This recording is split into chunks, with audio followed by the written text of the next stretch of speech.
Ladies and gentlemen, this is to inform you that plenary conference session PS7 rapid fire summaries will be beginning in the Executive Hall in 5 minutes at 2 o'clock. So the rapid fire summaries are sponsored by Imprimerie Nationale, and this session is for designated representatives, rapporteurs, to make brief reports on the take-home messages and the recommendations from each theme that was the subject of the parallel sessions on day 2. So these reports will be done in rapid-fire format, where the rapporteurs will convey the major areas in a short period of time to the full plenary audience. So that will start in 5 minutes, and we have 6 reports from e-Foundation, e-Reform, e-Borders, e-Democracy, e-Health, DigiHealth, and EID Tech sessions, and in each case there will be rapporteurs who are ID4Africa ambassadors who will be making reports in this plenary session. Following the plenary session, PS7, we will immediately begin plenary session PS8, which will be Identity in the Fishbowl. Identity in the Fishbowl is sponsored by IDEMIA and will be chaired by our chairman, ID4Africa chairman, Joseph Attic. Thank you.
Ladies and gentlemen, we are about to begin conference plenary session PS7, rapid fire summaries, which is sponsored by Imprimerie Nationale. So this session is for the representatives, the rapporteurs, to make brief reports on the take-home messages, recommendations and conclusions from each theme that was the subject of the parallel sessions yesterday on day 2. So this is going to be done in rapid fire format.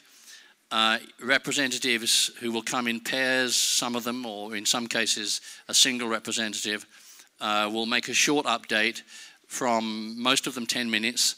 And this will be done in rapid fire format to convey these ideas in a very short period of time, so that you'll have the opportunity to learn about what was covered in the sessions which you were unable to attend.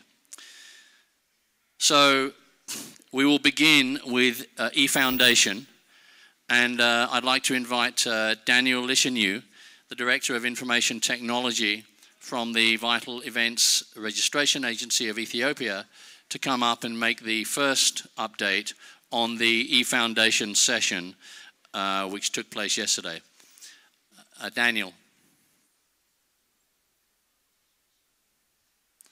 Okay, I saw him recently, but...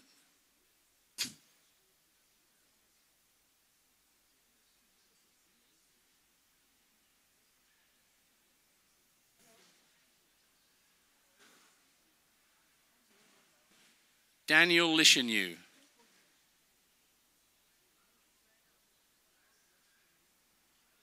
Okay.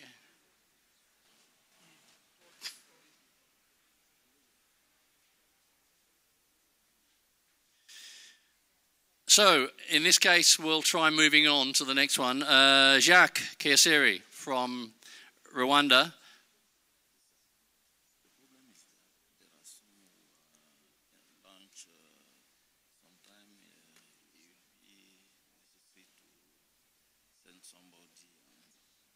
Well, they should.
No, you have to be reading it.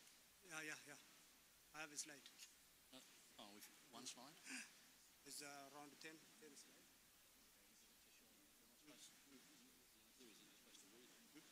Yeah.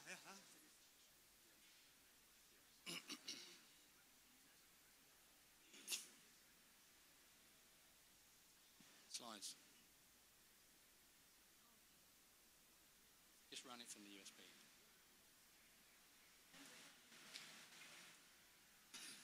That will solve the problem about finding something to put up there.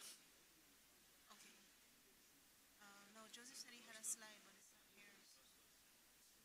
Well, don't worry about Joseph. Just put this one up because you give it to him, right? No, he changed in my system.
no more than 5 minutes. Okay. Okay.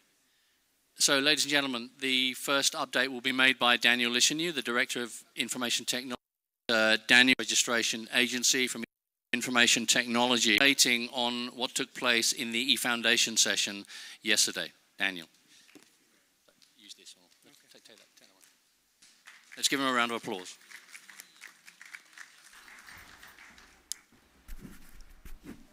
Okay. Thank you, Mr. Garage.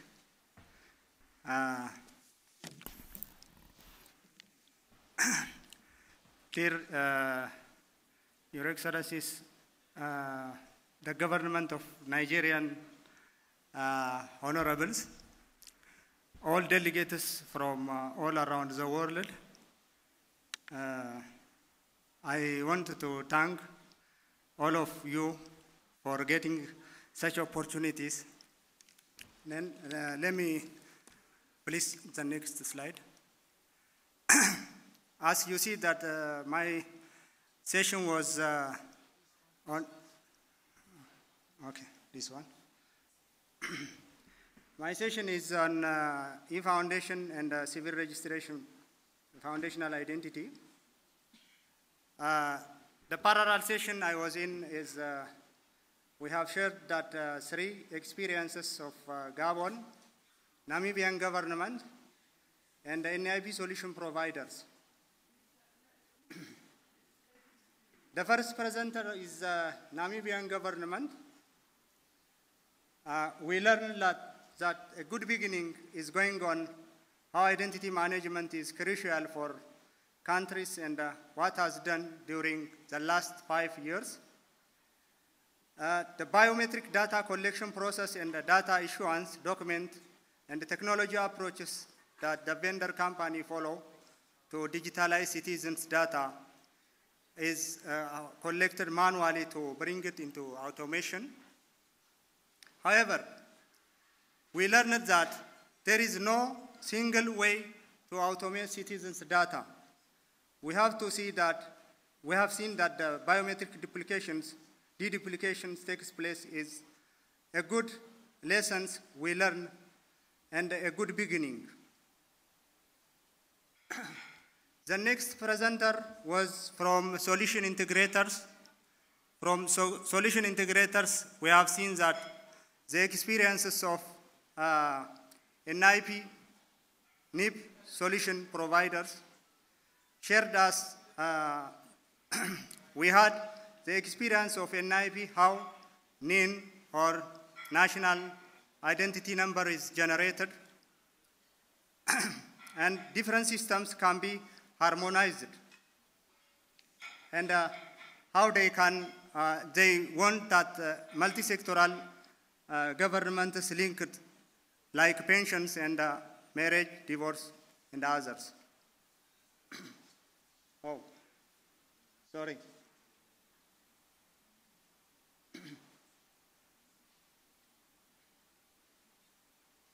The third was the Namibian government.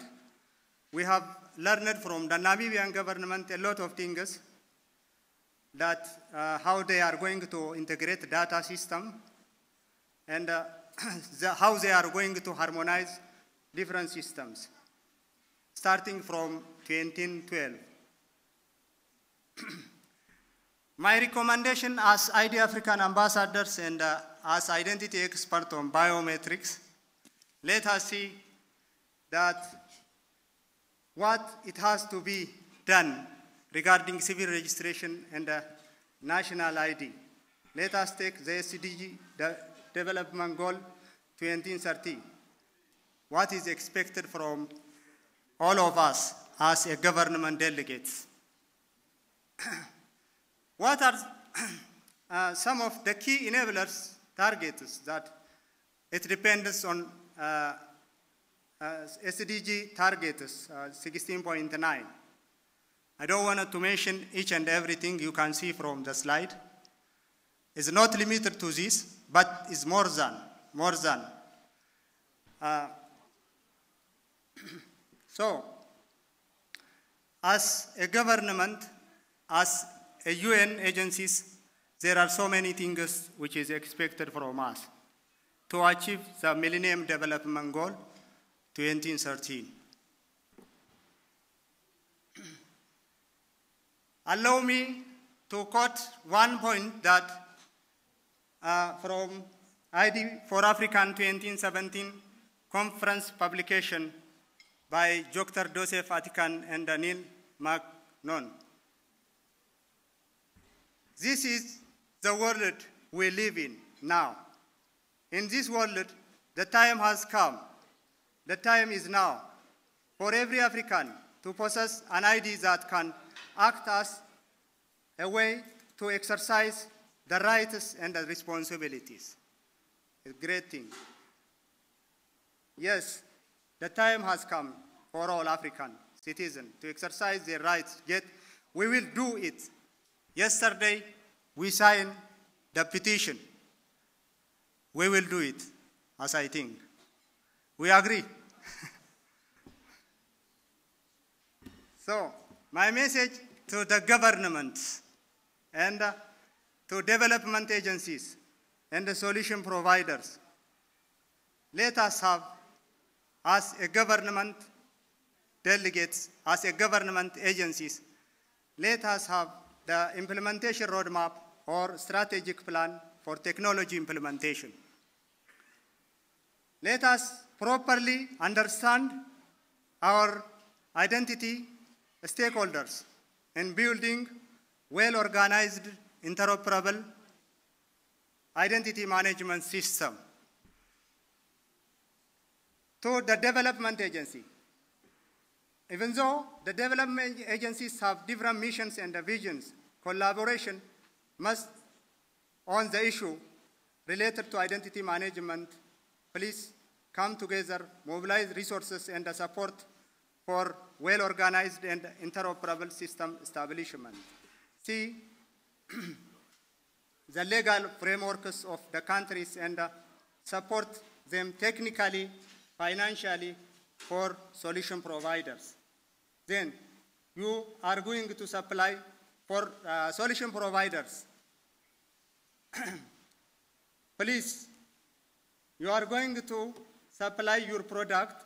Please propose the government solutions which is interoperable, not vendor-locked solutions. Thank you. Thank you. Thank you, Daniel. And our next summary is of the e-reform session, which is going to be made by Jean-Paul Netsingwe. So Jean-Paul, if you could come up and make your summary, please.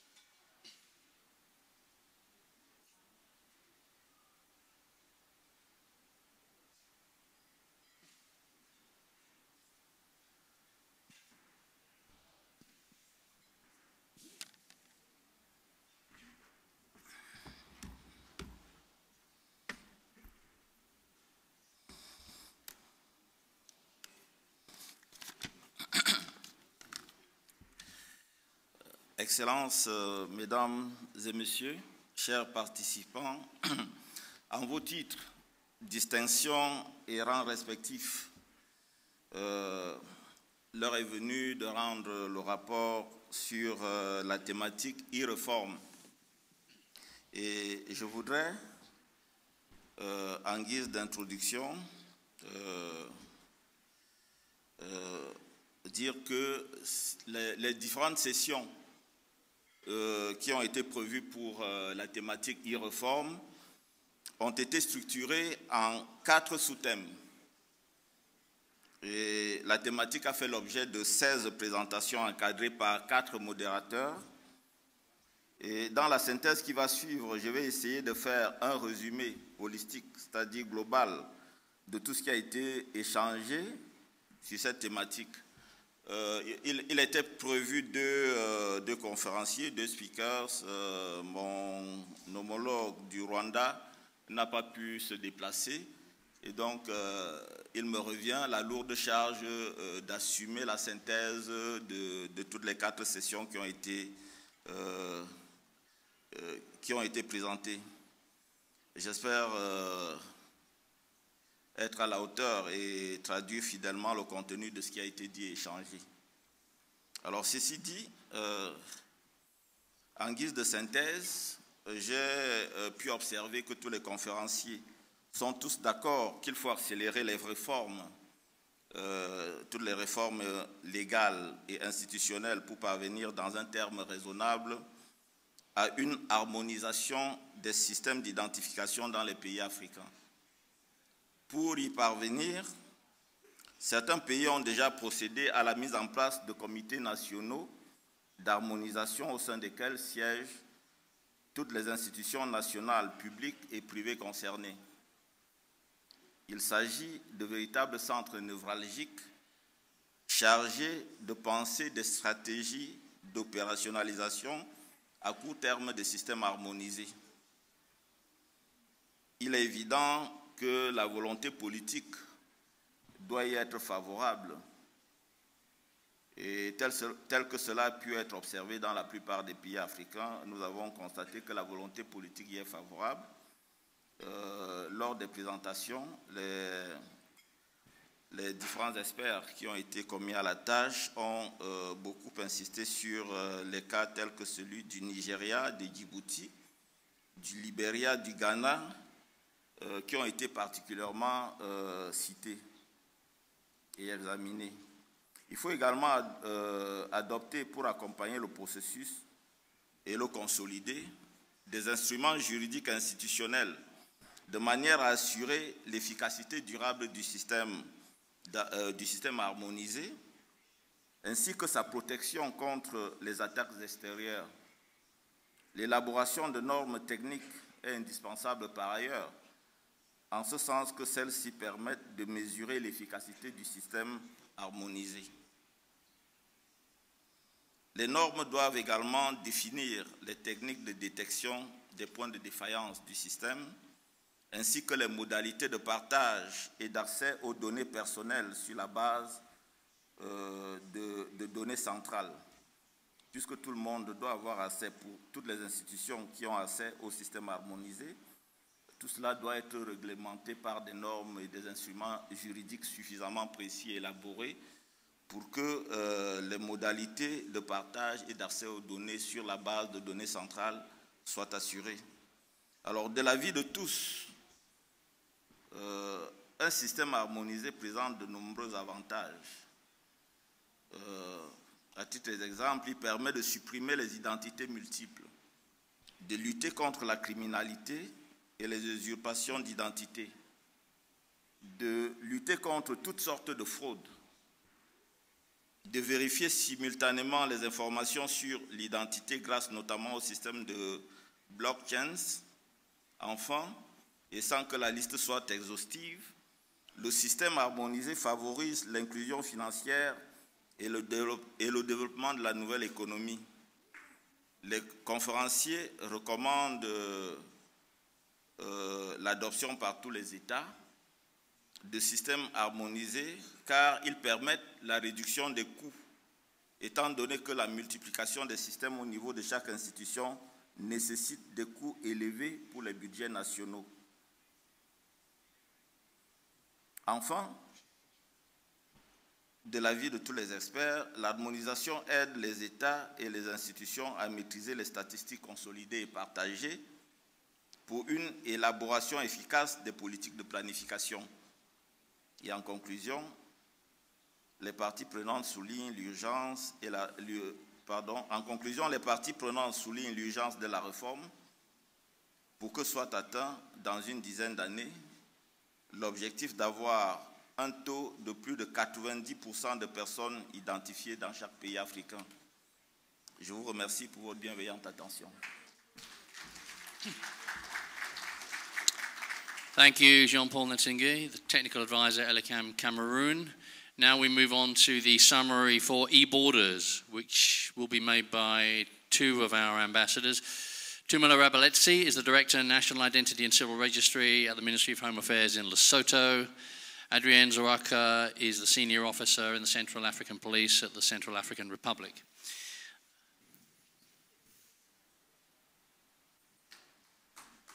Okay, in that case, it's Tumelo.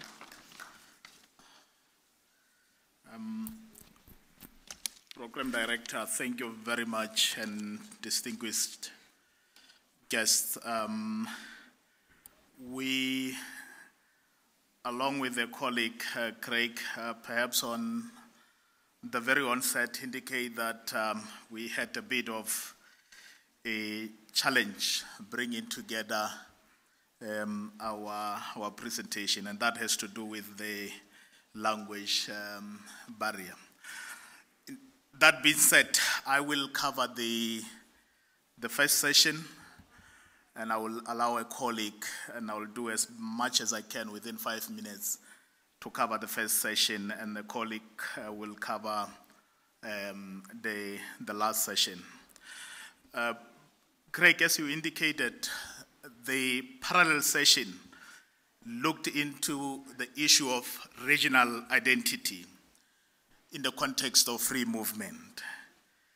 And issues that we looked, or the session looked into, included a free movement of people across our borders. And that free movement has a significant impact on regional development. And so the session looked and examined how regional identity can achieve the set objective based on strong, robust regional identity schemes and other ways of facilitating movement of people without necessarily requiring them to obtain a passport. In this regard, the panelists composed of a number of speakers, and since they are reflected on the almanac, I will not repeat them in the interest of time.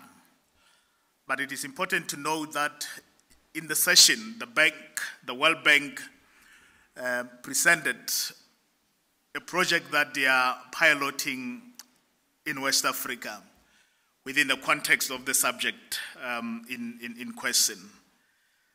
And so ECOWAS also presented and other presenters. The following general observations were made across the discussion. There was a recurring theme that yes, indeed, free movement of people and goods across our borders has a significant impact on regional development. However, as we acknowledge this reality, there were other observations that were also noted and discussed extensively. And that is, countries continue, notwithstanding the fact that indeed free movement is critical for regional development. The discussions noted that countries continue to have fragmented identity systems. Within countries, not only that, there are fragmented identity systems, but there are multiple of those. They are running parallel, and they are all in silos. And so the question was, how do we then, if we acknowledge that indeed regional identity is key to regional development, given these constraints, among others, nationally, which overall reflect or result in a poor data. And so what needs to happen for us to move and realize that goal? One, to achieve the set goal or that strategic objective of having citizens' unique identifiers as enablers of free movement, and as such having a significant impact on the regional. Again, a recurring theme across the panelists in this regard was that there is an urgent and present need for a foundational identity system, a foundational identity platform. A platform that is inclusive, that is targeting issues of service delivery, is the way to go in this present time. But the question was, how do we then build a foundational identity system of platforms that addresses service delivery within the context of fragmented services, fragmented identity systems that are going on within our respective countries. And it was, of course, during the session that the following issues were raised, discussed, one of which is key, was that there is political, unlike any other times, there is a political will, not only within countries themselves, but even at regional levels, even at a continental levels. And to use a phrase that a colleague used in the presentation, said, leaders have spoken. And so it's up to us as administrators to ensure that the directives are implemented. And perhaps to underline and highlight the importance of the commitment at the political level was to acknowledge and note the fact that a significant number of countries are beginning to finance national identity from their own resource envelope. And so that is another indicator that at national levels, commitment at the political level is there to dismantle the fragmented systems and move towards foundational system. At regional levels, we noted a lot of protocols and treaties that countries have committed to within the context of free movement, or within the context of identity management as an enabler for free movement. And of course, at the continental level, AU, the political authority at the level of AU, have also made a commitment in this context. And so, political commitment is there. No question about it. That's one. Two, there is now an urgent need, if we are to realize that strategic objective, to develop national and regional policies that support free movement. Three, there is an urgent need to begin to have common, robust legal and regulatory frameworks across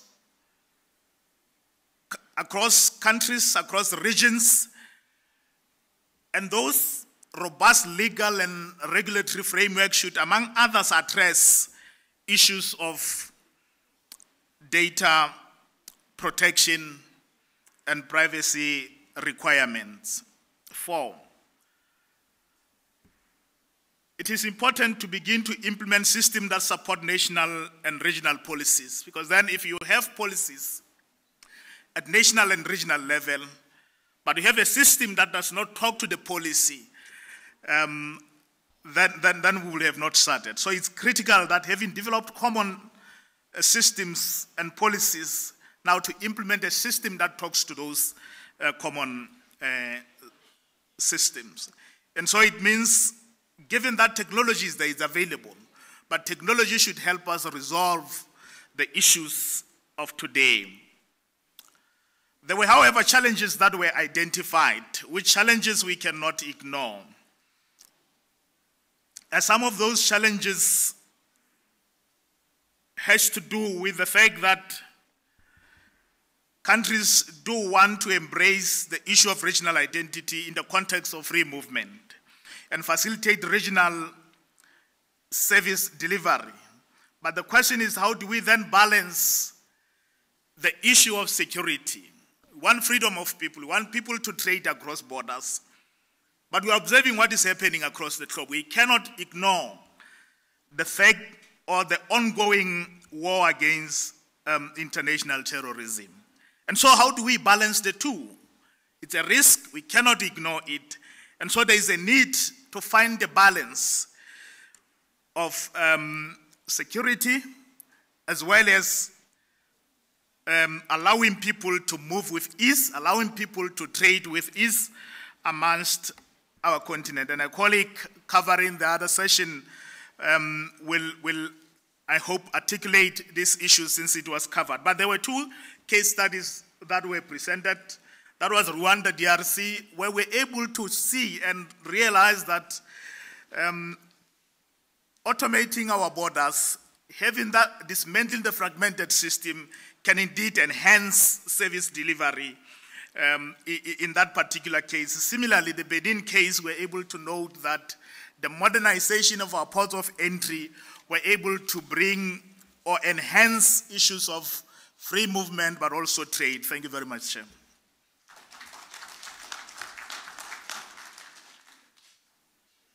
That was it. That was the complete summary, yes.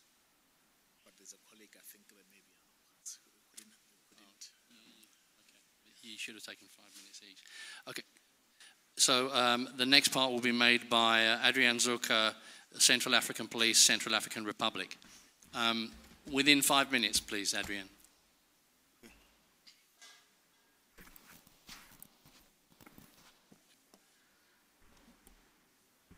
Bonjour à tous.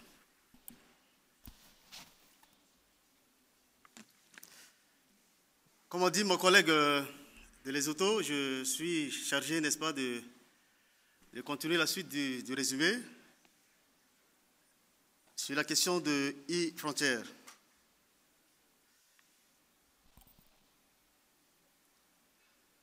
Je suis particulièrement honoré de prendre la parole à l'occasion de ce forum. Et j'en profite de cette tribune pour remercier du fond de cœur le secrétariat général de l'ID4Africa et aussi le pays hôte qui nous a réservé un accueil chaleureux. J'en profite pour leur témoigner mes reconnaissances. Au nom de ma délégation, bien sûr. Mesdames et messieurs, aujourd'hui, nous vivons dans un monde en pleine mutation. Une mutation caractérisée par la mondialisation des économies et la globalisation des échanges, au travers desquels le mouvement des personnes et des biens devient de plus en plus important au-delà des frontières. Naturellement, frontières terrestres comme aériennes. Un véritable défi pour les dirigeants sur l'ensemble de la planète.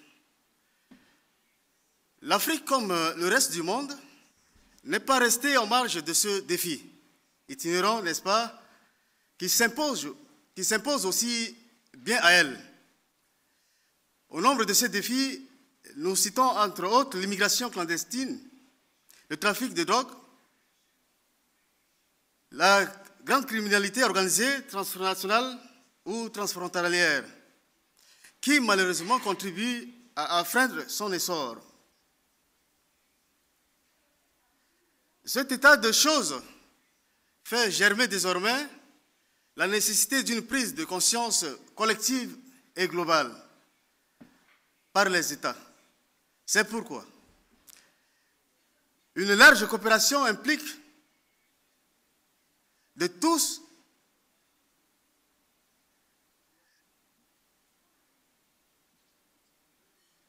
une large coopération et l'implication de tous devient alors un impératif absolu. Eu égard à la complexité des questions liées à la gestion des frontières, les organes régionaux et internationaux, en partenariat avec les institutions internationales, ont pu développer et mettre en œuvre divers mécanismes permettant ainsi de faciliter la libre circulation des personnes et de leurs biens dans les espaces communautaires. Mesdames et messieurs, distingués invités, chers participants, l'identification légale est une composante au cœur du développement, un véritable levier pour du développement économique et politique. Peut-on utiliser l'identification, n'est-ce pas, l'identité pour la facilitation et rendre l'expérience des passages à la frontière plus efficace, accueillante et agréable? En quoi le système d'identification permet-il d'améliorer la gestion des frontières? telles sont les principales et grandes questions auxquelles il convient d'apporter des réponses claires et précises. Durant ce forum,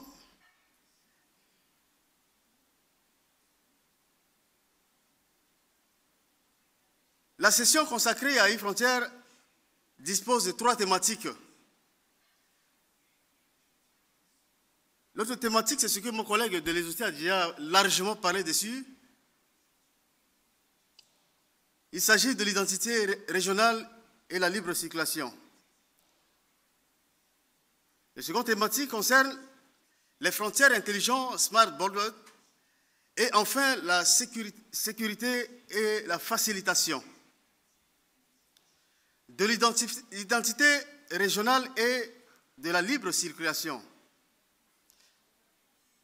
Comme mon collègue venait de le dire, la libre circulation des personnes à travers les frontières a un impact significatif sur le développement régional.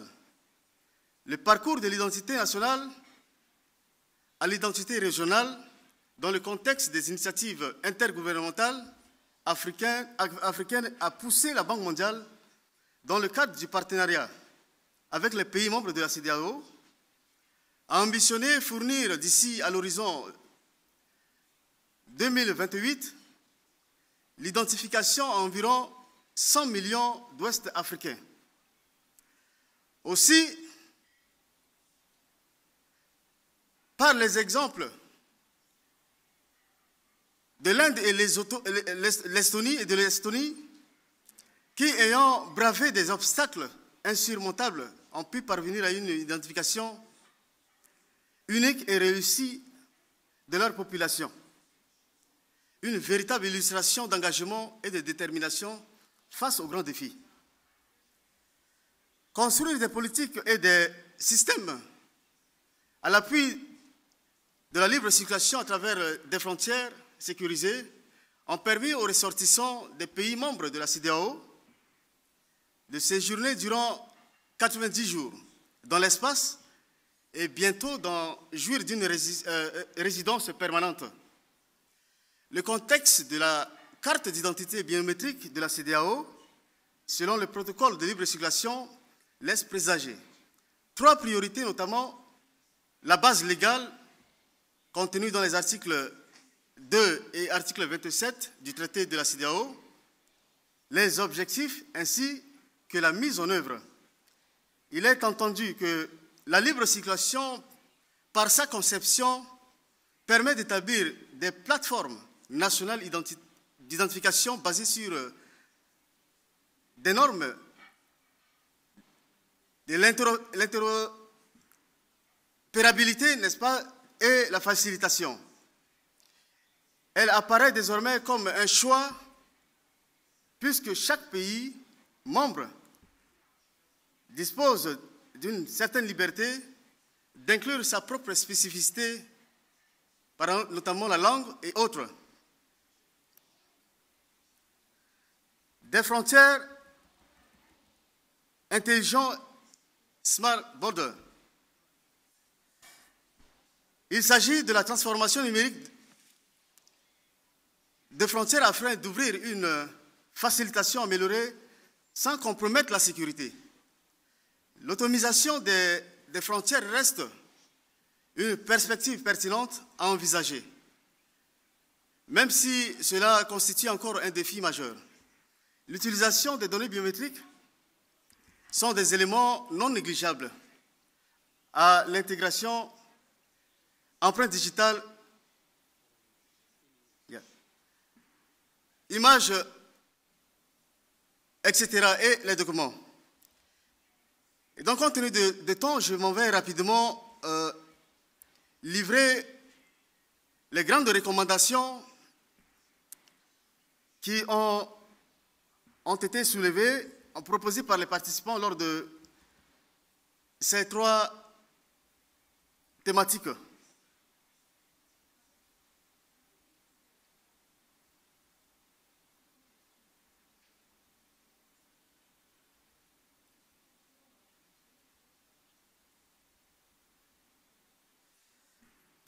Cette dernière séquence a donné lieu à des participants d'explorer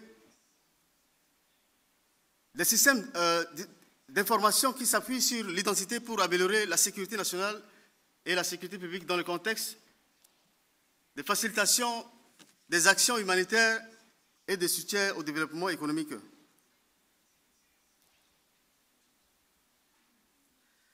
De tout ce qui précède, à l'issue des débats et des échanges fructueux qui s'en ont suivi, les participants ont formulé quelques recommandations dont les principaux actes s'articulent de la manière suivante.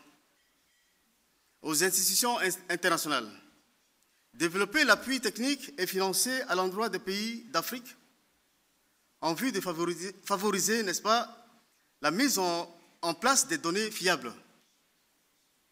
À l'endroit de l'ID4Africa, mettre l'accent sur la sécurisation des frontières, la criminalité transfrontalière, les perspectives d'une lutte efficace contre la cybercriminalité. La mise en œuvre du logiciel de l'interopérabilité et de renforcement de task force de la CEDEAO. Renforcer les capacités d'analyse des risques liés à la sécurité des frontières. Je vous remercie. Thank you, Adrienne Zwaka.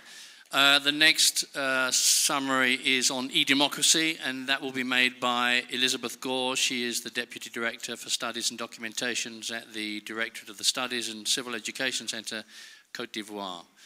Elizabeth. Let's give her a round of applause. Thank you.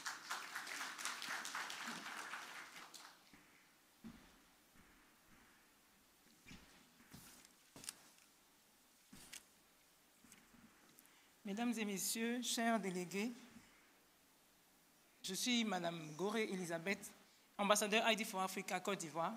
Je suis chargée de vous faire le rapport de e-démocratie. Le thème e-démocratie a fait l'objet de 2 sessions qui ont été animées par d'éminents experts et dont le modérateur était M. Neil McCann. Le rapport sera présenté en anglais, donc je voulais m'excuser. Puisque je suis francophone, je voulais d'avance m'excuser s'il y a des mots que je prononçais mal.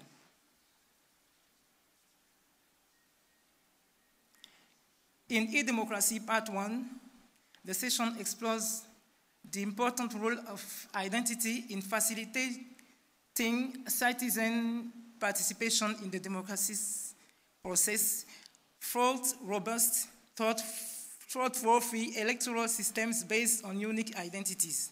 The presenters were Alan Gelbs, Graham Sanders, Richard Gedebeko, Patience Foulé, Bong Elango.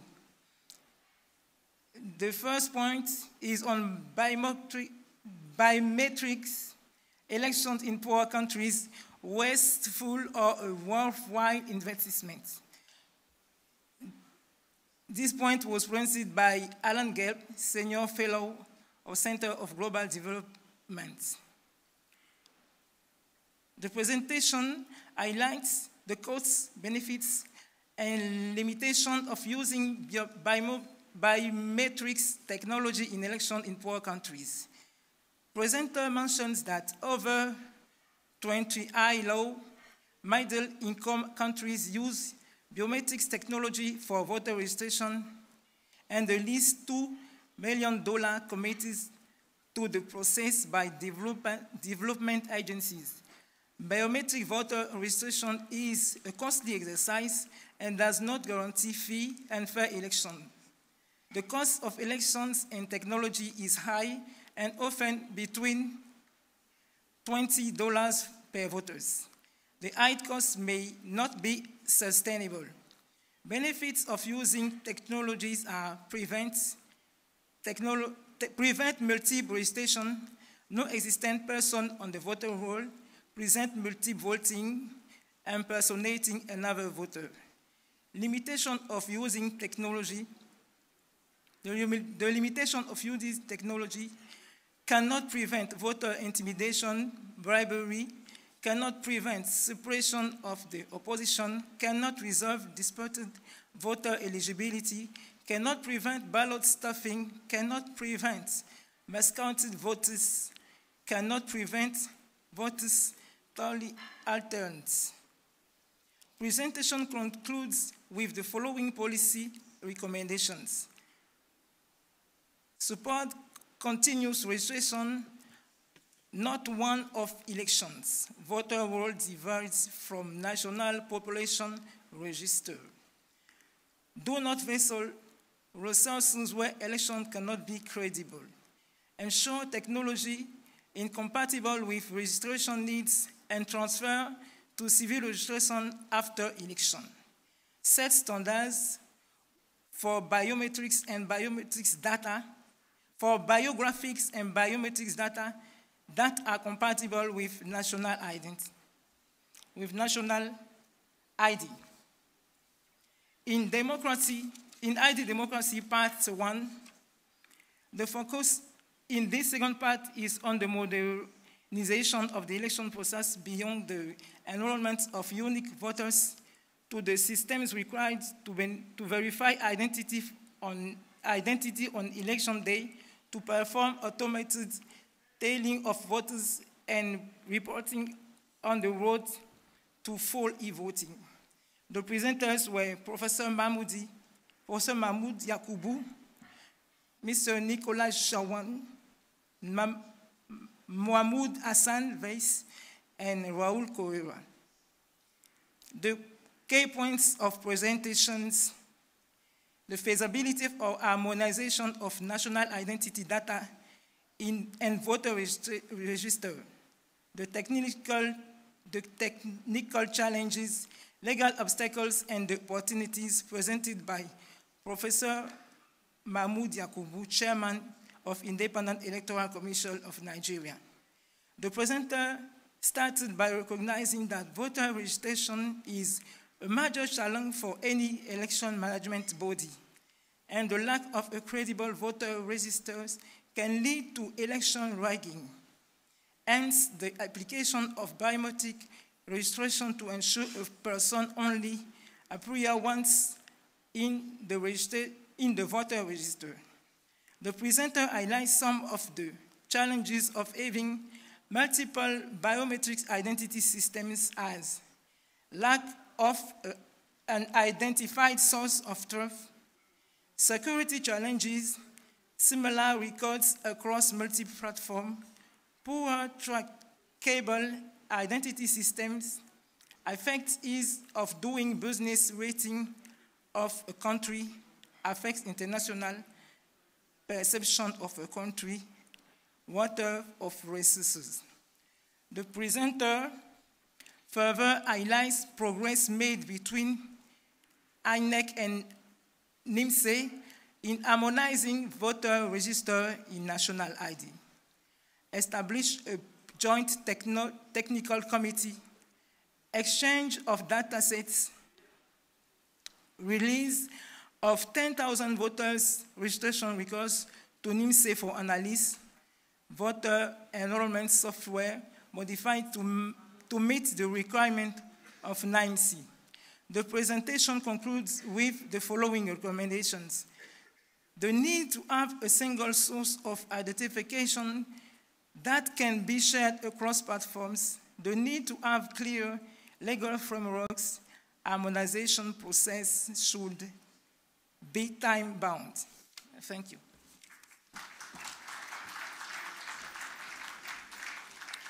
Thank you very much, Elizabeth. And the next summary is on e-health, on the DigiHealth session, and it will be made by Mohammed Mahaisai. He is the coordinator for IT services and information systems at the Universal Healthcare Coverage Agency in Senegal.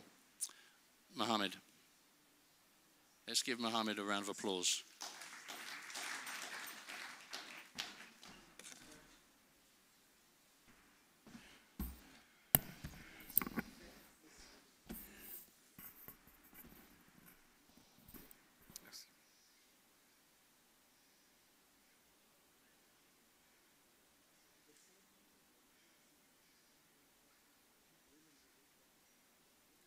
Mesdames et messieurs, bonsoir.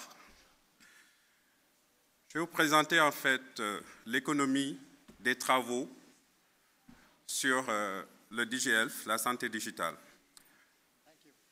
Cette session était composée de 3 ateliers, 3 panels. Un premier panel sur les plateformes e-santé, un deuxième panel sur l'identité numérique dans la santé et un troisième panel sur les systèmes nationaux de e-santé. Pour ce qui concerne donc le premier panel, on a eu 3 interventions et ces interventions devaient porter sur les systèmes de santé numérique et les plateformes disponibles pour les gouvernements, les ONG, les cliniques du secteur privé. Et la session s'est concentrée sur la façon dont ces plateformes peuvent modifier la donne en matière d'octroi de soins de santé en Afrique. La première présentation a été effectuée par Sébastien Manart, qui nous a présenté en fait un aperçu des plateformes de soins de santé disponibles pour chaque catégorie de bénéficiaires, à savoir les ménages, à savoir les points de prestation et à savoir les autorités gouvernementales. Il nous a fait une présentation des types de systèmes disponibles. S'en est suivi une présentation du colonel Si du Mali, qui a axé sa présentation sur les défis et les enseignements qui ont été tirés par l'utilisation du DHIS2 et de Open Clinic au Mali essentiellement. S'en est suivi une présentation de Jacques Besançon sur l'utilisation du mobile en tant que plateforme e-santé. Jacques a mis l'accent sur le fait qu'aujourd'hui, le taux de pénétration du mobile en Afrique était très important et que justement c'était une opportunité d'utiliser le mobile comme moyen pour la santé digitale. Et la biométrie aussi peut permettre de garantir l'accès et l'authentification des utilisateurs en matière de M-santé. Il a surtout précisé qu'aujourd'hui, en termes de taux de pénétration, près de 4% en fait, du parc mobile est biométrique, ce qui permet justement de mettre en place des applications qui peuvent justement garantir l'identification biométrique. Au sortir de ces 3 présentations, les défis essentiels étaient le coût justement de mise en œuvre de ces systèmes en Afrique, le défi sur l'interopérabilité des solutions, l'acceptation par les utilisateurs, le défi de la souveraineté numérique qui est revenu assez souvent, surtout avec l'utilisation du DHIS2, où aujourd'hui la plupart des données qui sont stockées dans cet entrepôt de données sont hébergées à l'extérieur du continent. Et cette problématique de souveraineté des données est une problématique sur laquelle les acteurs se sont beaucoup appesantis. Il y a aussi la problématique de protection des données personnelles, pour revenir surtout au module tracker du DHIS2 qui manipule des données justement personnelles et ces données sont stockées à l'étranger. C'est essentiellement les points sur lesquels les utilisateurs, en fait, les utilisateurs sont revenus lors de cette première présentation. Ensuite, on a eu le deuxième panel sur l'identité numérique en matière de e-santé. Pour ce deuxième panel, on a eu 4 interventions. Donc, après, naturellement, l'ouverture par le modérateur, le docteur Dominique S. Hazen de la Banque mondiale a présenté aujourd'hui l'utilité de la biométrie dans un système national de santé numérique, en montrant comment la biométrie peut être utilisée dans le domaine des systèmes d'information hospitaliers, dans le domaine de l'assurance maladie et dans la gestion du dossier patient. À sa suite, le docteur Moses Ndritu du Kenya a présenté la perspective de développement d'un identifiant personnel unique basé sur la biométrie au Kenya. L'expérience justement de Stone HMIS a été présentée. Et c'est une plateforme qui permet aux prestataires de soins de doter à chaque bénéficiaire d'un identifiant unique basé sur la biométrie, ce qui garantit la traçabilité du patient durant tout le processus. Avant ça, le docteur Olasupu Oyedepo, toujours du Kenya, a également parlé de l'intérêt justement qu'il y avait à mettre en place en fait une plateforme d'identification biométrique. Le Sénégal a ensuite, à travers le docteur Ibrahima Khaliloudia, présenté le projet d'identification du dossier patient dans le cadre de la stratégie de santé digitale. Au sortir de ces 4 présentations, les principaux défis qui ont été retenus par les acteurs, c'était de garantir une identité et une traçabilité interservices, mais également la portabilité géographique. C'est-à-dire que le patient, une fois qu'il est identifié, s'il sort d'un service à un autre, on doit pouvoir garder sa trace. Également, la traçabilité, elle doit pouvoir être géographique. Le patient qui s'est fait soigner dans une ville, quand il se déplace pour aller dans une autre ville, on doit pouvoir le suivre à la trace et son dossier doit pouvoir voyager, et ce, aussi de manière confidentielle. Enfin, le dernier panel sur les systèmes nationaux a mis l'accent sur l'intégration des systèmes de santé numériques à des systèmes plus larges au niveau État, tels que les systèmes d'assurance maladie nationale.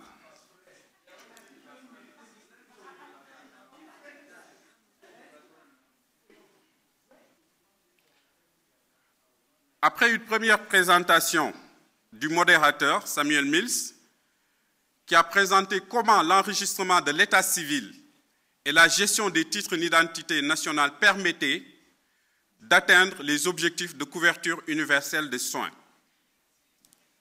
Le Nigeria est venu présenter la gestion des régimes nationaux. On a présenté, disséqué le système national d'assurance maladie au Nigeria.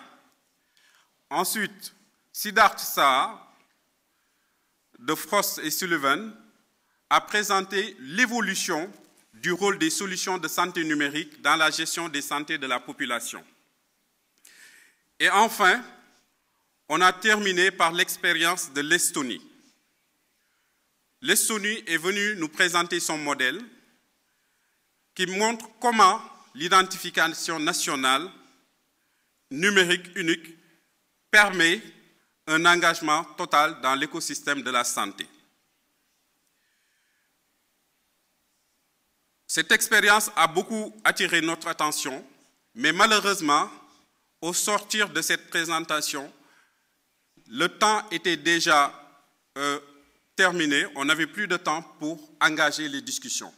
Ce qui fait qu'on n'a pas pu retenir les points saillants sur lesquels on devait s'appesantir. En conclusion, on retient de ces 4 présentations que l'identité numérique est aujourd'hui indispensable au système de santé, car elle garantit que les informations restent solidement liées entre les différentes applications, mais également entre les différents organismes qui traitent le patient tout le long du cycle de vie du patient. Les principales fonctions de l'identité numérique sur lesquelles ces panels demandent qu'on s'appesantisse, c'est arriver à l'identification unique du patient, ce qui permet d'avoir une précision des données, parce que l'information du patient, dès l'instant qu'elle est liée à un système d'identité, elle est moins sujette à des erreurs, elle peut nous permettre d'assurer que la personne reçoit le bon diagnostic et le bon traitement. L'autre problématique auquel on va faire face, c'est l'harmonisation et l'interopérabilité des systèmes, parce qu'on a beaucoup de systèmes qui fonctionnent actuellement, et tous ces systèmes doivent être liés par un numéro d'identification unique pour les soins de santé, les enregistrements qui permettent justement aux patients d'avoir une traçabilité de ces soins à chaque étape de son parcours de soins. L'harmonisation des systèmes est également nécessaire pour pouvoir faire un bon diagnostic et un bon traitement des patients. Lorsque ces systèmes sont harmonisés, elles vont nous permettre d'avoir une vue holistique du patient qui sera basée sur un modèle de données interopérable et qui permet l'accès aux dossiers de santé.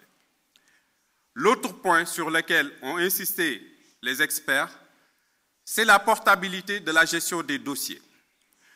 Dans les soins de santé, les dossiers doivent être portables. Si vous avez été soigné dans un hôpital et que demain vous voyagez, vous tombez malade dans une autre localité du même pays, votre médecin traitant doit avoir accès à votre historique médical. Ensuite, les experts ont recommandé d'aller vers une digitalisation progressive des processus pour aller de plus en plus vers le paperless. Il faut aussi surtout pouvoir garantir également la protection des données personnelles. Et enfin, ces systèmes doivent pouvoir s'interconnecter avec les autres systèmes gouvernementaux pour que la santé soit englobée dans une stratégie globale de protection sociale. Donc il est fondamental que les systèmes d'identification de santé puissent communiquer avec la sécurité sociale, puissent communiquer avec la retraite, etc.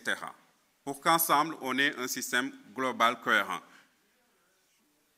Je voudrais, en résumé, conclure ma présentation par vous montrer en fait une petite présentation qui est passée hier de 30 secondes sur le cas de l'Estonie qui nous montre comment, avec une bonne gestion de l'identité, on peut arriver à gérer le patient dans les meilleurs cas de figure. Je ne sais pas si techniquement, if it is okay, you can put the video. Voilà.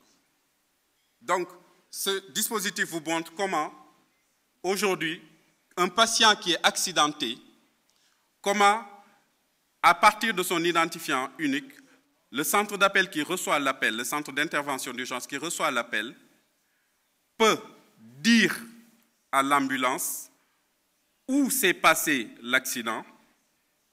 On arrive à collecter, parce que c'est dans un système national, on a les informations du patient. On peut savoir à quel régime d'assurance maladie il fait partie. On a déjà ces données.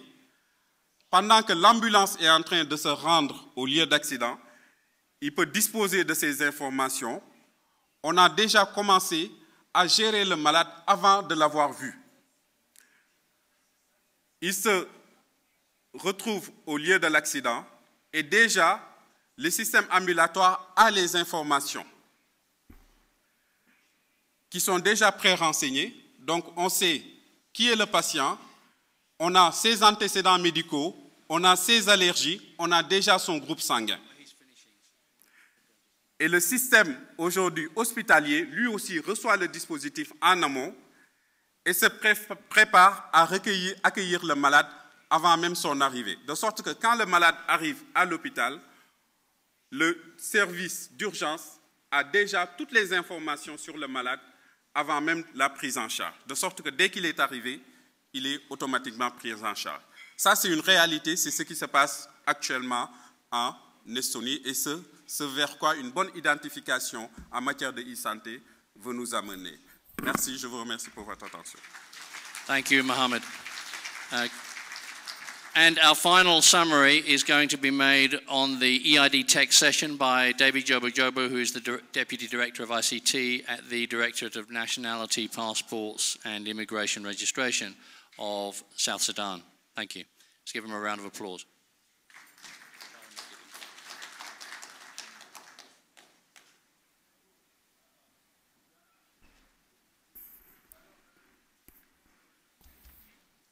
Thank you so much.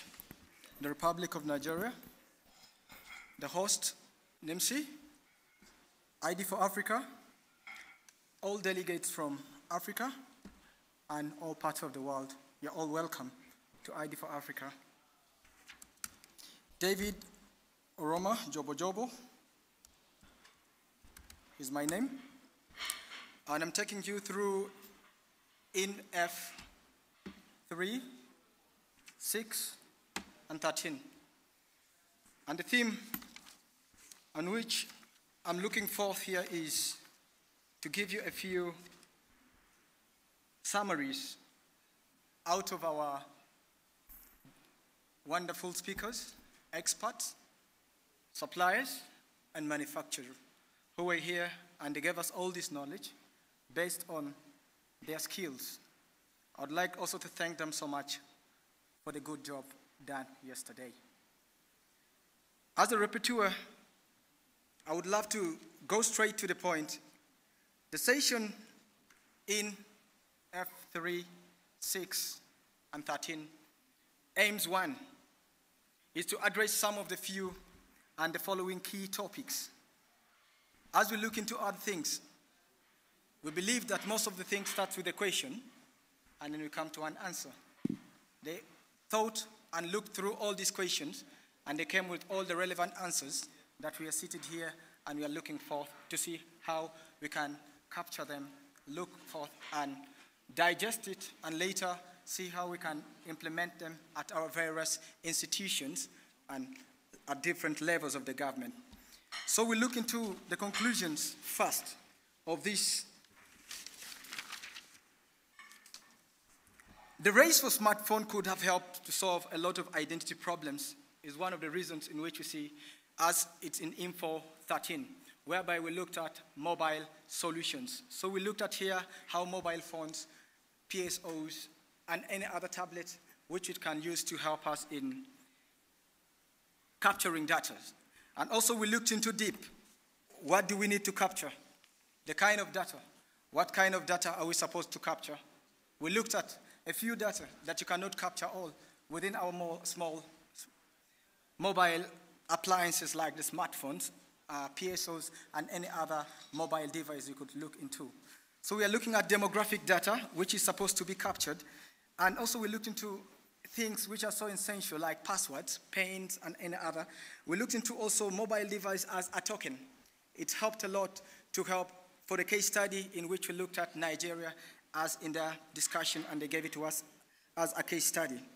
We looked into also different kind of capture of data in which it helped so much to build, and it was due to the mobile platforms and applications which are built by our generic engineers that we have within the stations.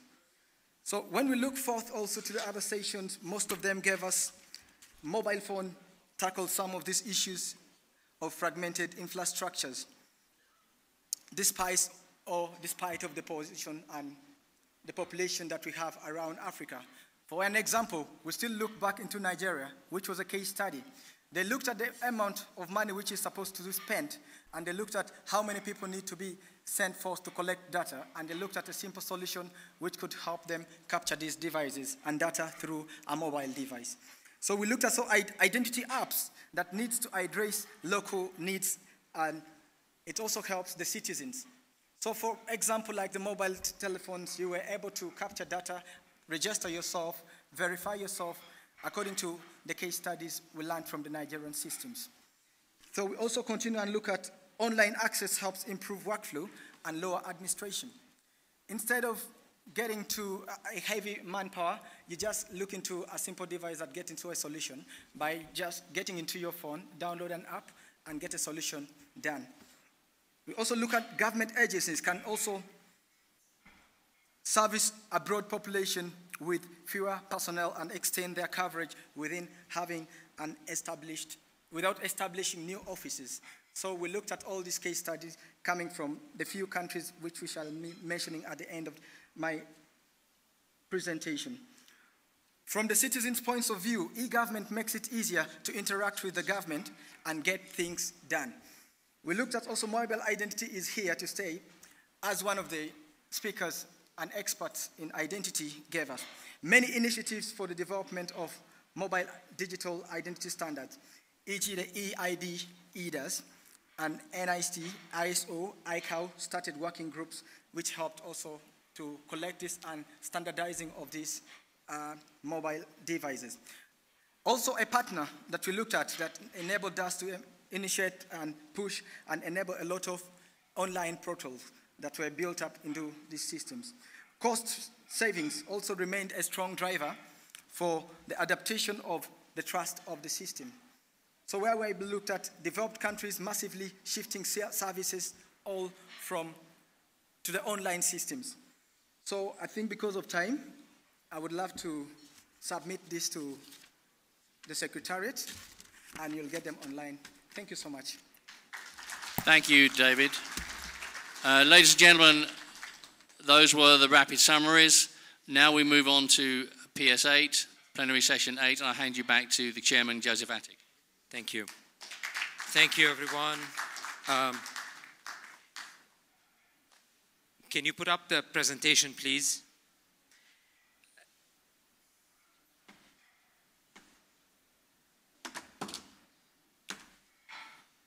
This session is sponsored by IDEMIA. We thank them for their generous support for making this session possible.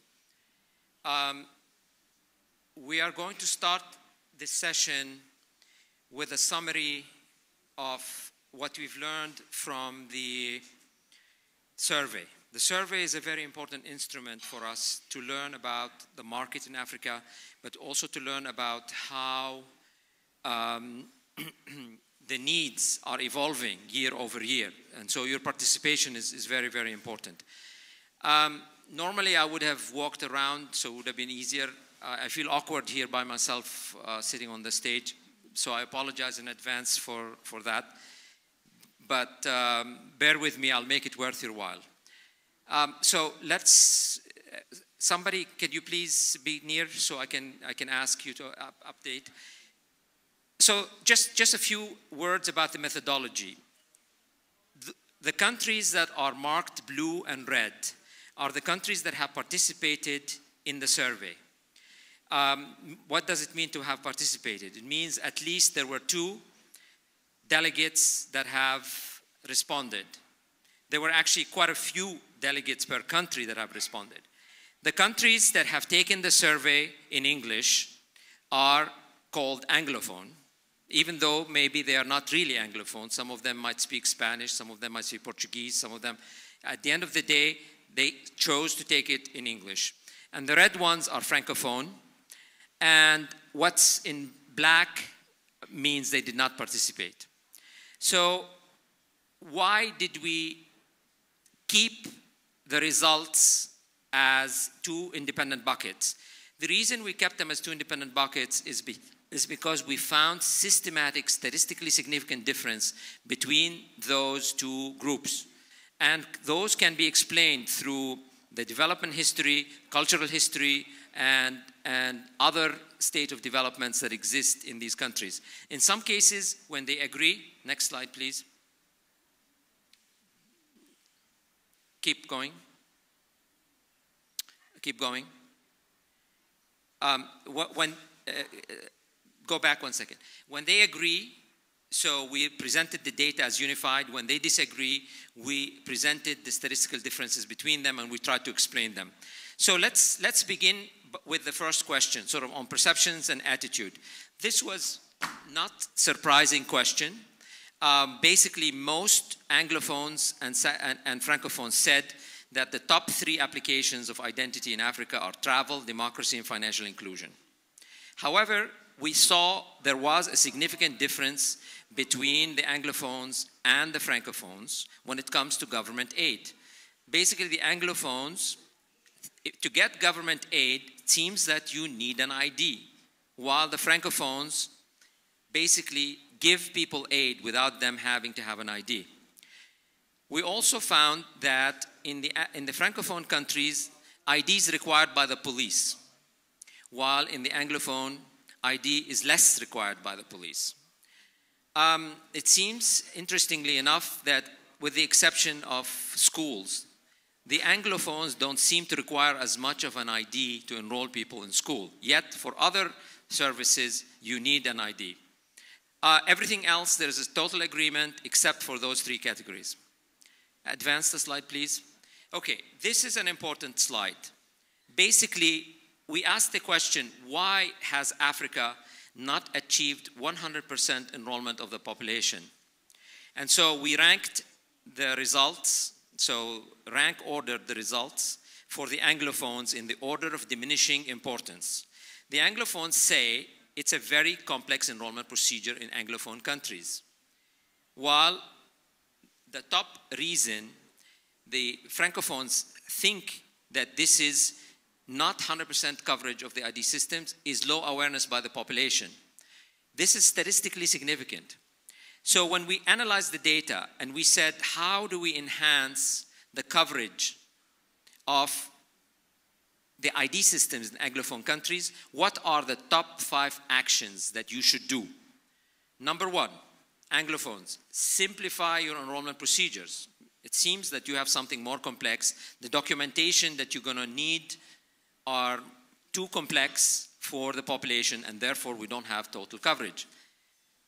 Number 2, add more registration points, because the second reason that they say is a high barrier is insufficient registration points. Number 3, sensitize the public. Number 4, lower the cost to the individual. We are seeing that cost is a factor, especially in low-income countries. We're seeing significant barrier, cost is a significant barrier in getting high coverage.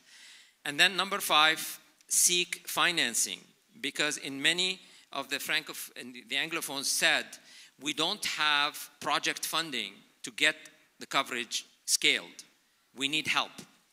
Look at the Francophones. The Francophones believe the number 1 thing they need to do is mobilize the population, sensitize the population. Yes, add more registration points. Yes, get more funding, simplify the enrollment procedures. And number 5, make ID useful. The Francophones don't believe that there are enough uses in their country for ID so that the public can say this is demand driven because I need it for tell and tell this and that applications. So go back, please. So this is a very useful list. In my analysis of the data, it is statistically significant, and it gives us lessons for all of us to take home with us and to go back to try to improve and work on. I think the differences between Anglophone and Francophone are explainable and are real. Let's go next. Now, the slide on the left is not surprising. The attitude of the population, for the most part, strong support. Basically, either they support it 2-to-1, or they're not interested. But nobody is opposed to identity in any country. So that's not interesting. Now, when we look at the legal landscape, here's something interesting. 1 in 4 believe that the current laws are adequate. So 1 in 4 believe that they have the laws required. 1 in 4 also believe that the current legal landscape is in limbo, meaning it's not going anywhere. Either the laws are totally inadequate or they have gaps with no legislation plan to fill them.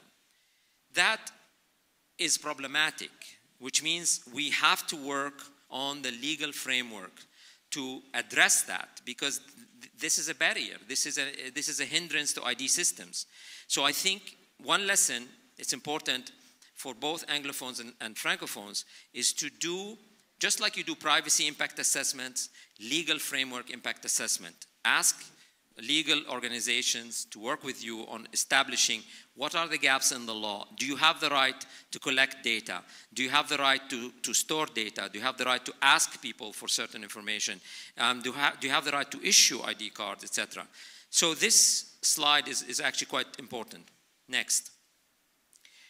A couple of things that we've heard in the narrative was harmonize the legal frameworks. Don't just harmonize systems, but you must harmonize the legal frameworks. There's one legal framework that covers civil registration. There's one legal framework that covers elections. One legal framework covers identity, etc. So a repetitive theme seems to be the need to harmonize legal frameworks.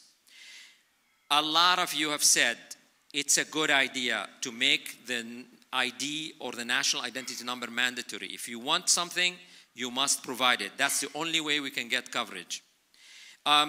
There was silence on the need for laws on privacy and data protection, even though I showed you 2 days ago that the majority said that we need to have help from the development agencies on working on privacy and data protection. You're not saying we want to put laws in place, you're saying we want guidance and we want assistance in that area. A lot of you said we need to sensitize members of parliament. It's not enough to just sensitize the government, we need the legislator. Need to pass laws to ensure independence of national identity. That's also something that recurred again and again. The feeling was, if you want national identity to serve the all sectoral needs, it cannot be controlled by a single ministry. It has to be for all, identity for all. Next. Okay, now, we asked questions about political commitments. And here is very, very interesting. We asked the order by which the political commitment existed in your country. What was a high priority, what was a low priority, and how would we rank them? Not surprisingly, many of you thought that the highest priority was National Identity Program. Second was the National Population Register. Third was the civil registration. Those almost statistically cluster. Those three priorities, most of them cluster together. And look, the French, Francophones, and the Anglophones, they almost are interchangeable. So if you ask what are the top three priorities, what we found also distant from them was linking voter register to NPR. Seems to be a hot political topic that nobody wants to touch. And then, of course, the commitment, the political commitment to SDG 16.9. There's very little awareness at the political level. If you ask the legislators, if you ask the members of the government, are we committed to SDG 16.9? There are no official positions about that in the government. I want to please continue. Actually, which is interesting because I showed you rank order, but I can show you the distribution. And this data shows something alarming to me and something we have as a movement to work together on. What it says is that if we say it's not a priority or medium priority, and just so that it's, let's say, not high, let us analyze the data to say not high. 51% of you say that civil registration is not a high priority of the politicians. National Population Register, 54%. National ID, 49%. 52% say it's not a high priority, linking voter to NPR. 66% say it's not a priority, SDG 16.9. So, okay, you can see the distribution. In some cases, medium is higher, etc. But when you say that this is not front and center of the national politics, it means that we have work to do.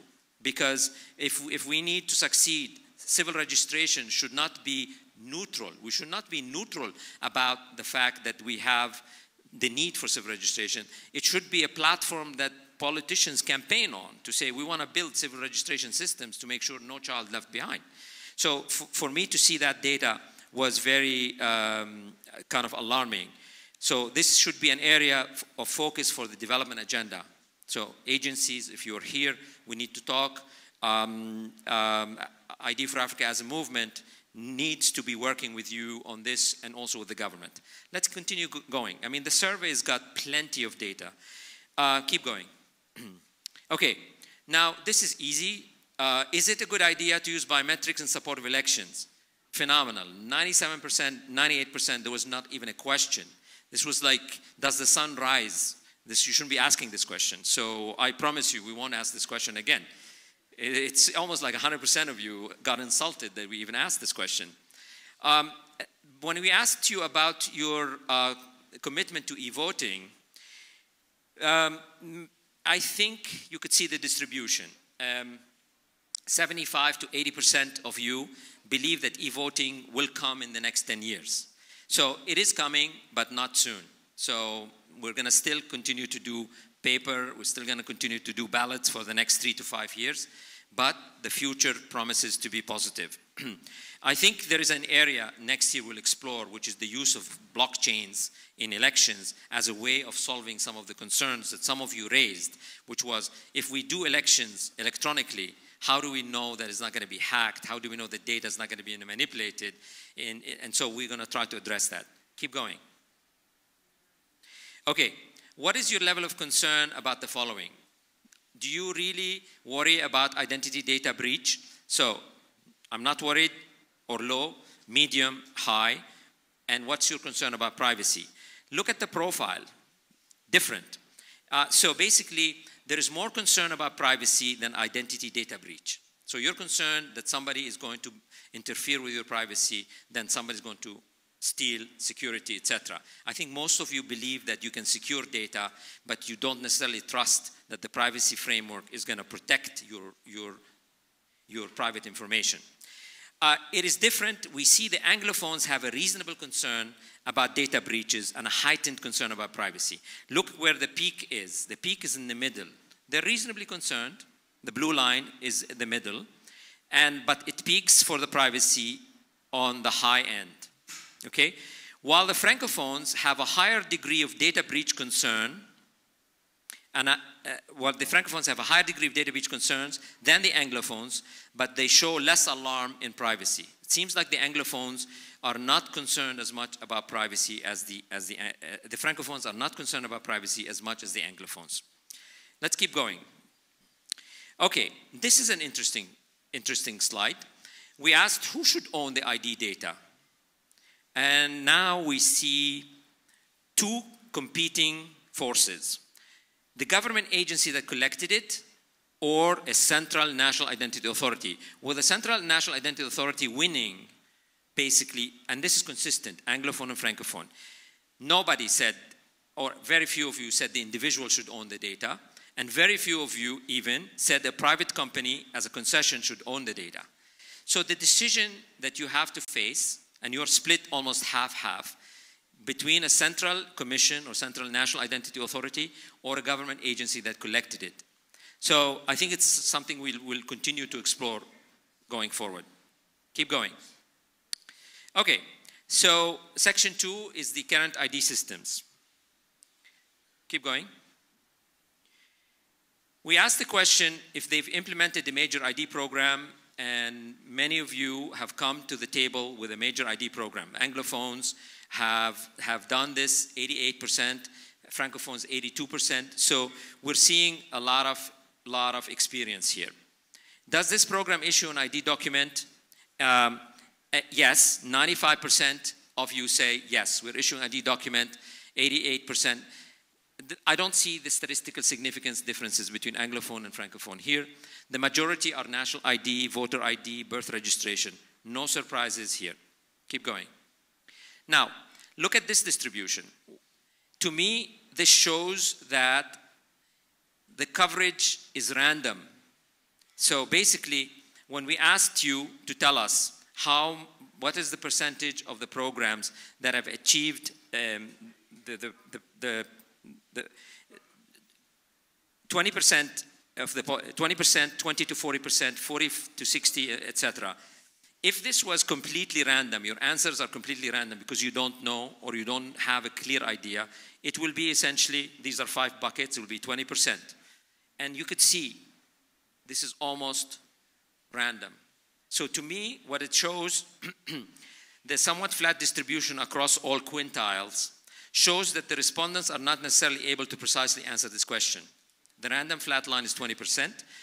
I would say, conclusion, less than 20% of respondents believe their programs achieved more than 80% coverage. So that's one of the lessons.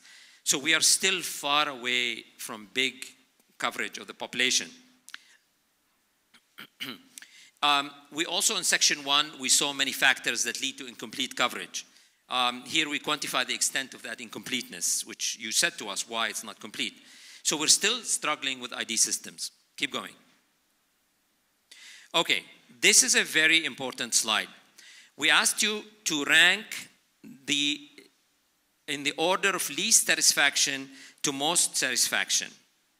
Number one thing that you are, and by the way, this is consistent across Anglo and Franco, you are not satisfied that you are not locked by your vendors. You're still concerned about vendor lock-in. You're least satisfied about that.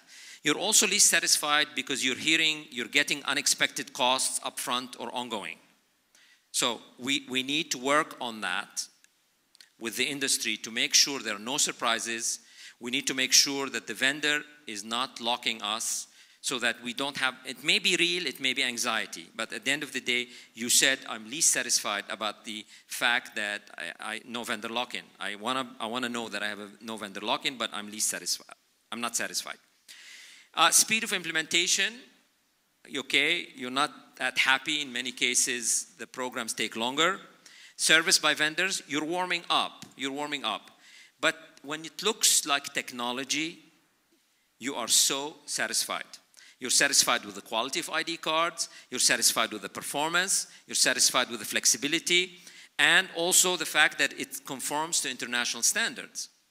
You see, interestingly enough, and this is the lady, Deborah Comparin from IDEMIA, actually explained that having international standards does not necessarily mean you have completely shed your vendor lock-in, because unless they're implemented correctly, you are still held within a proprietary framework. So basically, you are satisfied that these are international standards, but yet you're worried about no vendor lock-in. So there's a contradiction here. So what this tells me is that many of our system implementations in Africa are technology-driven and not business process-driven. We need to spend more time understanding the business processes. We trust the technology, but we don't really yet trust that our business processes and implementations are not going to produce unexpected costs or surprises, and that the vendor service is not going to cause us surprise because they simply don't show up, etc. So the business of identity is different from the technology of identity. They're satisfied, you're satisfied with technology, you're worried about the business. Keep going. Okay, let's talk about, there was section 4, by the way, and I took it out because that concerned the development agenda. I gave you a couple of slides from it, so we skipped it. So let's go to section 5. Okay, keep going, section 5. So we asked you to rank the biometrics that are most interesting from a scale of 1 to 5. Fingerprint, face, iris, hand, veins, and voice. No surprise, basically, finger, the winner, very strong 5. Face comes next, and then there is a flat distribution with a promise of iris. So we see finger and face as very established, and we see iris beginning to cause interest to you. While at the same time we're seeing hand, vein, and voice. We call them the losers because there's no interest in them for any of the identification programs. So this is not a surprise to me, but it was good to make sure we are on the same page. Keep going. Okay, I'm not going to go through these. These are sectoral interests in using biometrics. We went back and reanalyzed the 2017 data so that it basically either no, we're not interested, yes, we're interested, planned, implemented, but not happy, implemented, but pleased. We'll make those available, the slides, later because I don't have time to go through them. We want to have a discussion session. But it shows some interesting patterns. Keep going. Okay, so we asked you to tell us, what do you care about in identity management most? You know, identity management can be thought of as a collection of functions, things that we have to do. The Anglophones are now at a stage where they care about verification a lot. They want to verify identity, while the Francophones want to identify. That means to me that the Francophones are still in the phase of enrollment, one to many, while the Anglophones seem to have already gotten to a point where they need to do verification. We also found that in the Francophones, they're worried about the validation of the data. They're getting data, but this data could be garbage. So they're very interested in trying to validate the data. Clearly, they're overlap, and it's interesting, harmonization was in the top 5, both of the Francophones and the Anglophones. But before that, they wanted data quality, they wanted to verify the data and do one-to-many on the data before they have large databases to harmonize. So this makes a lot of sense, and I think it should be useful for the industry to focus their modules to try to address the needs of the identity authorities that are present here. Let's take another slide. Okay, we asked the question, will your organization launch or refresh an ID program within the next 24 months? And it's interesting, 66% of the Francophones said yes, we are going to launch an ID program, and 58% of the Anglophones said yes. It's not important what kind of program it is. It's very diverse. In some cases, it could be even a civil servant, military, police ID. It could be a driver's license, could be health ID. So that's a detail. But the important thing is, more than half of you think there will be an ID program in the next 24 months. Go, next slide, please. Okay, so when we asked what biometric data will be collected, face was clearly number one because every ID program needs a portrait photo. Whether you use a biometric or not is a different thing. You're not hot about fingerprint being 4. You want 10. So basically, you can see that when it comes to fingerprints, Africa is moving to 10 prints. It's almost, in the Anglophone, it's almost as high as face. So you're taking it for granted that you capture the image and you capture the 10 print that goes with the image. You're no longer interested, like in the old days, in 1 finger, 2 finger, 3 finger, or 4 finger. Less than 4 prints is not interesting anymore. And that's right, because we are now learning that the identity with 10 fingerprints is much more robust and can allow you to scale the system. Iris is showing some interest. 40% of those responded said that they will be capturing iris in the Anglophones and about 22% in the Francophones. So almost double the Anglophones are interested in iris and then they are in the Francophone countries. Very few of you said they're going to capture biographic data only. Only 10% said that. Keep going. Okay, this is also a very interesting slide. We asked, what is the finance options that you will probably use? And in this case, we said, tell us about all options, mix and match. It's not just a single choice. The majority said this should be a government budget. And then 33% in the Anglophone said we must charge the individual. And then about 17%, half, in the Francophone said we will charge the individual. Notice PPP did not figure out as a high priority. Public-private partnership or concession is not high choice. You're not interested as much in it. You do believe you want a loan from development partners. The Francophones more so than the Anglophones. The Francophones, about 53%, 54% said we do need financial assistance to scale our programs. The Anglophones were less. So if I had to summarize this, I would say government budget, development partner, the two of them mixed together can give us a total budget. Still, there is interest in charging the individual. Still, there is interest in a PPP, but these are not the dominant methods of finance. Can we take another slide? Okay, where will these programs be? Actually, they're all over the map. They're all over the map. So all the countries that are blue, all the countries that are red, and those are countries that will be issuing some sort of an ID system one day in the next 24 months. The black ones either did not participate in the survey or said, no, we're not going to be doing it. Keep going. Keep going. Okay, this is also a very important slide. In building your ID systems, there are really two choices. You either have it in-house or you put it outsourced. Of course, you can hire a consultant, etc. But look at the distribution. Getting the software developed and the interfaces developed Predominantly in the Anglophones, you believe this should be outsourced to vendors. Less so in the Francophones. The Francophones believe they want to do some of that themselves. But pretty much, it's still dominant. Enrollment, on the other hand, they don't want to outsource it. Enrollment, you want to do it by yourself, in-house, okay? Validation of data, also you want to do it by yourself. Management of the data, you want to do it by yourself. When it comes to maintenance, you want the vendors to deal with it, both Francophones and Anglophones. Distribution of credentials, you want yourself to be in charge of that. So what we're seeing here, a strong desire to build capacity in-house, not to outsource all of these tasks, even though you see the important role the partners will play and they will bring to you, but you want to build capacity.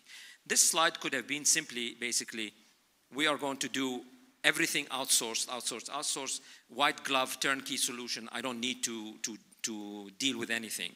But no, you're showing an engagement and a commitment to building capacity. Okay, keep going. This is another way of looking at it, but keep going. We don't have time for that. Okay, will program issue physical credential? 90% said yes, 10% said no, we want to have just a number. Francophone said 80% yes, 20% said no, it'll be a number. Will you establish identity online for verification? 76% said yes, while the Francophones are behind in establishing e-services, so 59%. Will you issue a mobile ID in addition? So will mobile ID be important for you? 56% Anglophones said yes, we're going to issue mobile, 63% Francophones. I'm not sure there's statistical significance. I analyzed the data several times, and it just looks like there is a little bit of statistical significance. But I would say, roughly speaking, 60%, 6 out of 10 people said, yes, we want mobile ID in addition. So, good news, mobile ID is important. Keep going. Okay, so this is an interesting characterization. What kind of credential will it be? Color. You all want color. Whether it is Anglophone or Francophone, the Francophones, 80% of them want a credential that's in color. And also, the bulk, they want it to be in polycarbonate. So you want color, you want polycarbonate, and you want it to have a dual interface. So dual or contact. The contactless alone, for some reason, was not high on the agenda. Dual or contact is what you want. And then the barcode, there's tremendous interest in the barcode, but I have to tell you that the majority did not know. So it's not something that you have addressed among your organizations. You're not at the point of deliberation where the barcode is clear what you want to do. Keep going. Okay, this is a very interesting slide as well. What is the preferred method of producing the credential? Let's start with the ones that you're not interested in. Regional issuance centers is not of interest to you. You do not want it to be issued regionally. You are interested, surprisingly, you're interested either central issuance at headquarters or national printing house. This is significant. You're basically saying, we are interested in building a national printing house where we outsource all the printing of the credentials together with our sister agencies that will use that printing house. So central issuance is number 1.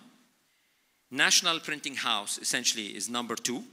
And then over the counter, the Anglophones are willing to consider it, but the Francophones are not interested in it. Over the counter, it means desktop printing, where you go on the spot to an agency branch and you get your card there. So I think this is useful for the industry to realize the type of issuance that you need to be building and helping them establish a national printing house or large-scale production facilities in the center. More slide? Okay, no, let's skip all of that. Skip that. Yeah, we'll skip that.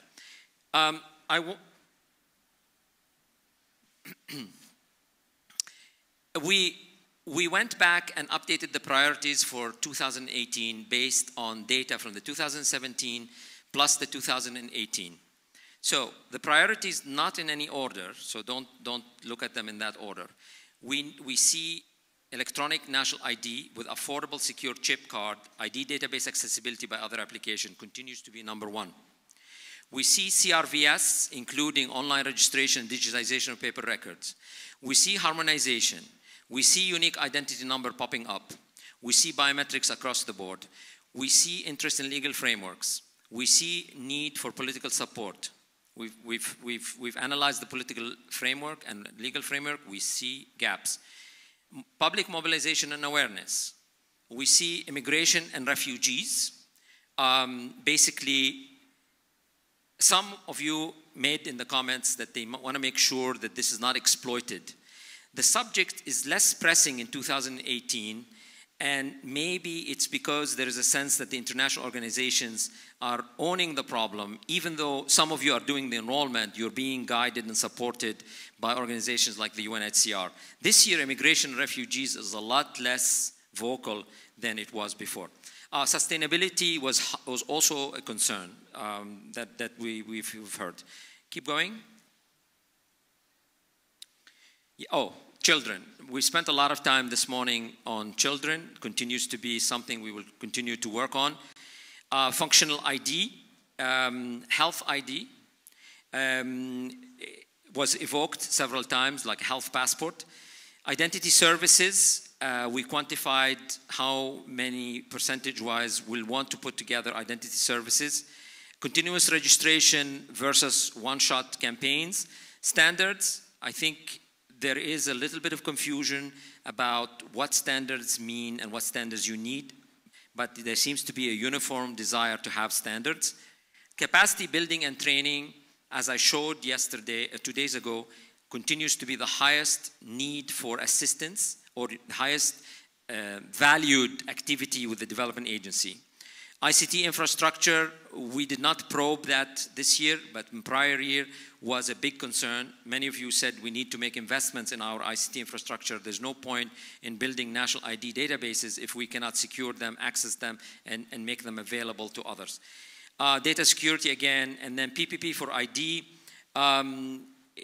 Actually, in 2017, PPP was mentioned favorably several times. This time, it does not, when we quantified it, it doesn't rank high as a method of finance for you. I'm not sure if this is a real phenomena or it's something for us to probe deeper, look at the data differently. Okay, last slide, I think. This is called, no, we're going to skip that. We're going to skip that. Okay. So, just what I wanted to share with you is, through this method of engagement, we've learned a lot about the state of the identity ecosystem in each one of your countries. We've also learned about your needs. We've also learned about the gaps and the concerns. I think I want to thank you so much for participating. Because without your input, we as a movement, we cannot be advising the development agencies or advising the governments. We will be happy to share with you the report for government agencies and development agencies. You will get the report. So please be on the lookout for it. It will be essentially this presentation. So if you registered to attend this event, you're going to get this report. We could have spent 2 hours just analyzing the data, but we promised you the fishbowl is a discussion session. So I want to stop here and ask to open up the floor. Let me tell you the rules of engagement. The rules of engagement are going to be, you will pose a question and somebody in the audience is going to step up and answer the question and engage in a debate. My role is going to be simply as a traffic cop. I'm going to be essentially helping get that discussion going. But we want to get that engagement from you. And so, at this stage in time, the floor is open to anybody that wants to react or react to the results of the survey, agree, disagree, or elaborate, or pose a question to the full assembly. And if there is no one, I will start the discussion. But I would like to give you the floor. Raise your hand, say who you are, and do we have microphones?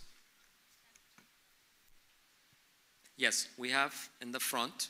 Yes, we'll go after. So the first one is this row. Please. Yes. Yes, thank you.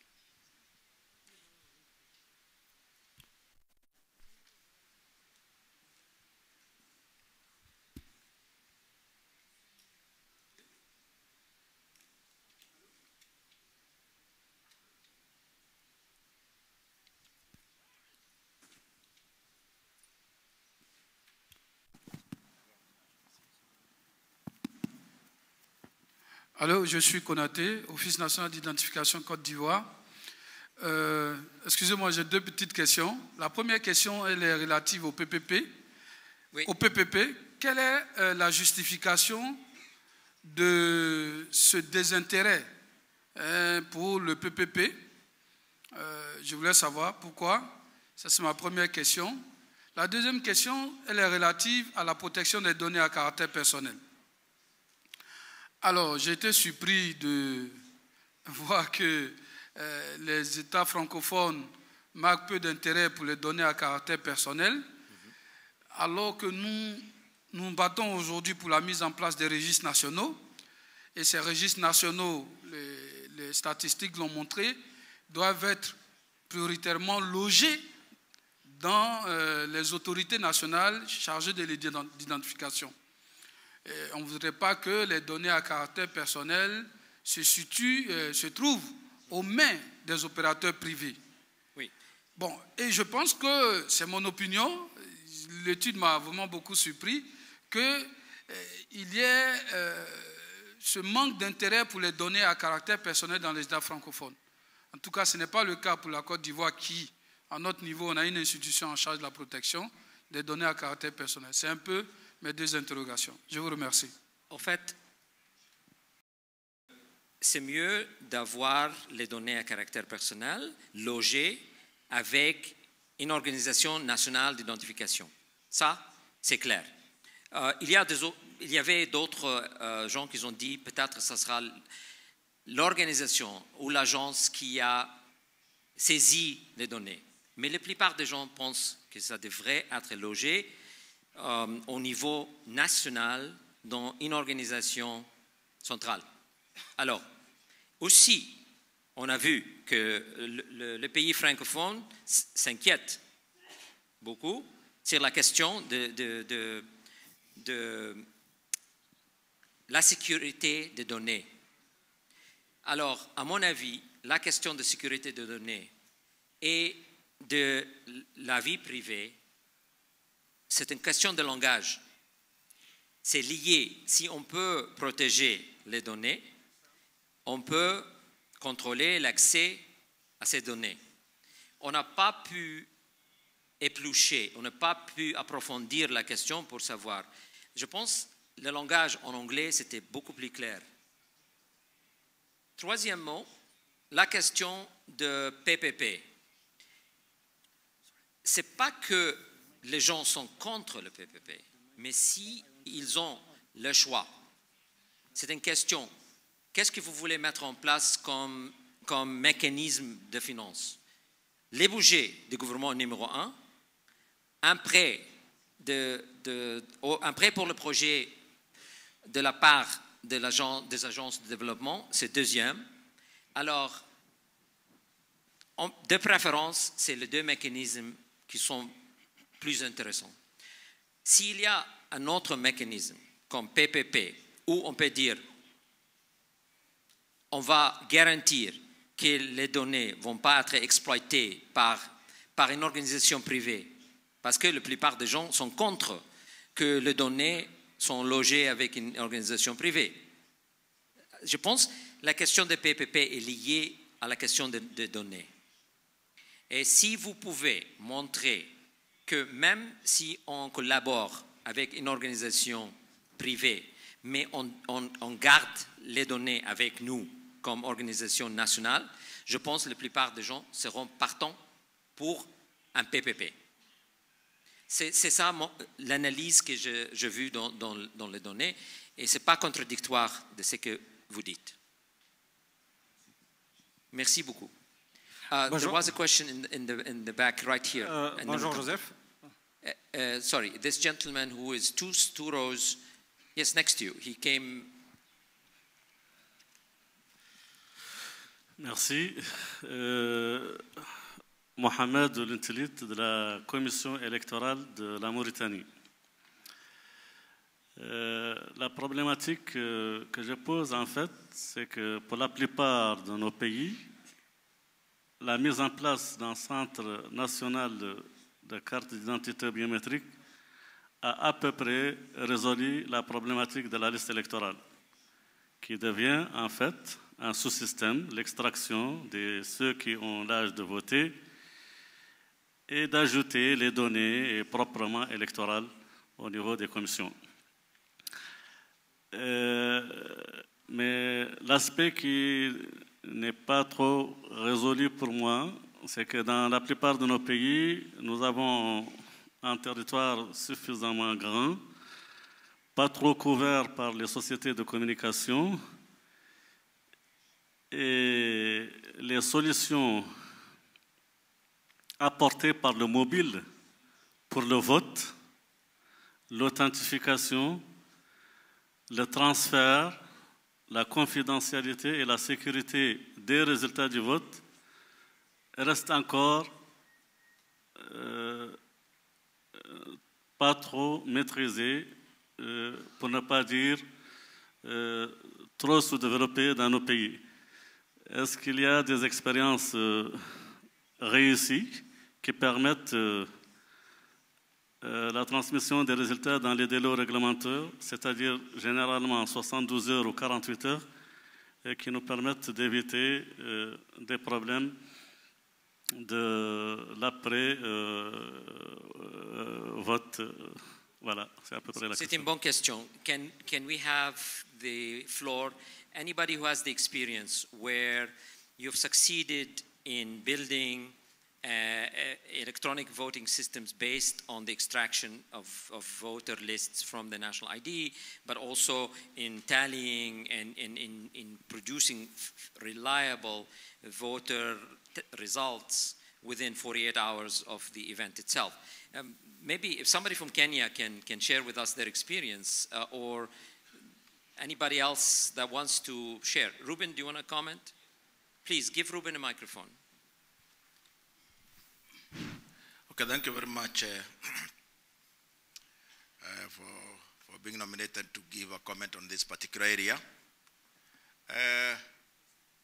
Let me start by maybe explaining to the panelists that for Kenya,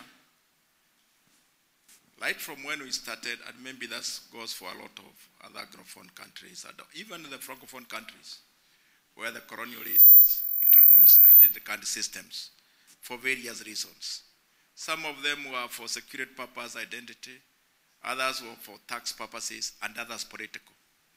Kenya has had a very close relationship with the political services for purpose of ID. Our first, what we normally call our first generation identity card, was not first generation in terms of technology. In 1978, it was introduced specifically to afford all the Kenyans to register as voters using the national ID. And since that time, it's already in law, in the election law, that you must use the ID for purpose of voting. And you must use the Electoral Commission must use the ID for purpose of generation of their voters register. And even after voters, and of course, the kind of data which is generated by the voters register is minimal. They must come back again to the National Registration Bureau for purpose of cleaning up that data and matching. So there is a very, very strong relationship between ID and voters in Kenya. And last year, but one, there was a recommendation from members of the parliament that we must harmonize our database. In fact, it was suggested that we must have one database. There's no need of having a database, an office database in the Electoral Commission, another one in the National Registration Bureau. You just have one database. And then from there, Electoral Commission will generate or register voters which will be augmented on that database. So Kenya, in terms of voting, there is very strong relationship between the national ID, the national register, the national population register, and the Electoral Commission body. In fact, for your information, anytime there's an election, I'm always in trouble because I'm always accused that they look at me suspiciously, that I might be able to manipulate the elections. But I can assure you I will never be party to that. But it is that strong. And I think it behoves on us, maybe as agencies, to try to build that leverage with not only the political angle, first of all starting with the Electoral Commission authorities, so that they can trust the ID. I know of some countries where you have also generated the national ID, the national population register from the Electoral Commission by matching the two. And I think that it's only a matter of time. Yes. Because you find you are spending too much in terms of financing, coming up with an Electoral Commission. And after 5 years, you require to come up with a whole other database. By the way, in Kenya, we don't have a voter's card. The identity card serves as the voter's card, and it's in law. So that relationship is there. Thank you. Hold on one second. Liberia, Malawi, Tanzania, anybody from those three countries wants to follow up and bring their country's experience in that area? Anybody from those three countries that wants to comment on the relationship between the electoral system and the national ID system? Nagbi? Tia?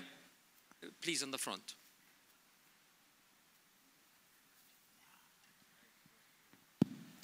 Well, Liberia is a very good example of using the national registry for voting purposes. I mean, largely for us, I mean, this can only be helpful to other countries about what not to do.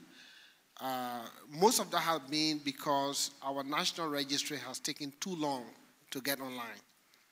So many of the agencies that developed their own systems had to do it because there was a vacuum. Myself, as an example, I've been registered 5 times to vote in my lifetime. So we still go through the re-registration. But there is a consensus now, and maybe this is where we have a small advantage. There's a consensus to look up to the national registry for the voter roll. And in the last election, something we did that maybe other countries have missed was that it was a waste of money, yes. But we were about to go to biometric registration of voters as a standalone project. Of course, that didn't work, so we decided that we'll use a manual process, the OMR, the optical mark recognition, perhaps for the last time. Because the thing is, when you introduce, I've seen this in a few African countries, maybe Ghana, Nigeria might be an example. When you introduce biometric voter registration as a standalone initiative, it creates a long-term problem of trying to do away with it. Because now you have 50% of the population in a biometric voter register. And the Elections Commission can always make the case that the next election we are doing, we are going to add only those who turn 18 or 20. So it is not a high cost for us to continue. Therefore, let's keep going and keep going. But when you don't have a biometric voter register, it's always a big problem to start it, and then it can help to come to the voters' roll. But the point I wanted to make, I had raised my hand, so maybe I can get, then we can see what other country has, is that it's really important, in the last 3 years of discussion that we've had around these things. It's important, as the slides show there, that we find a way to address the issue of coverage. It's showing that maybe about 20%, 30% of the country's populations are covered. If identity is that important, a key indicator of everything we do here has to be what percentage of the people are covered. Coverage.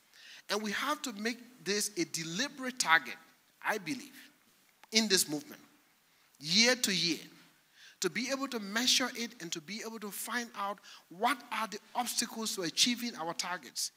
And because I believe that one of the major obstacles that we have, and the World Bank and some of those that support this need to concentrate on this, is that key decision makers in the countries are not yet convinced that this is the right thing to do. So instead of putting our resources in investing in helping other countries to do it, we need to unlock the potential. And the reason why this is important is because I'm convinced that any country that has a payroll, that any country that does elections, that any country that provides social welfare facilities, in its, like either to farmers or poor people, any country that does the three things spends enough money every year over a 2-3 year period to enroll all its population, and the savings from there will far more than exceed the cost of it. Right. If this is true, then the obstacle is not that these countries don't have the money. It's just that they spend the money wrongly. So we have to find a way to unlock their potential, because they can do it on their own. Yeah. Just the money they're wasting is sufficient. So let's find a way to establish coverage as a target in this movement, and find a way to remove the obstacles in terms of the understanding and appreciation among these countries, so that this can become a reality once and for all. Thank you. Now, there are two objections. Yeah, indeed. There are two objections. One, I think you're right. Coverage is an issue. If you don't have a national ID that has 100% of the population, you cannot use it as a basis to generate the electoral list. We agree. We need coverage. That's #1 priority for every program. Your program is as successful as the coverage it has. But there's one other criticism of that process, and that's trust, which is, I've heard many people have expressed the concern that unless the identity system is under the authority of a commission or an independent authority, the risk is that the national identity system could be stuffed, could be manipulated by the government in order to generate ghosts. We talk about using biometrics to eliminate ghosts. There are cases where you might be using the national identity system to add ghosts which will vote. So what is your way of giving that trust that ghosts will not vote? And in fact, in the recent history of the past, I can cite 1 or 2 countries, but not in Africa, that have had a situation where the previous government tried to add something like 10–12% of the population in the form of ghosts. And so the political parties immediately seized the opportunity to say, no, we're not going to do that, because it was the Ministry of Home Affairs or Ministry of Interior running it.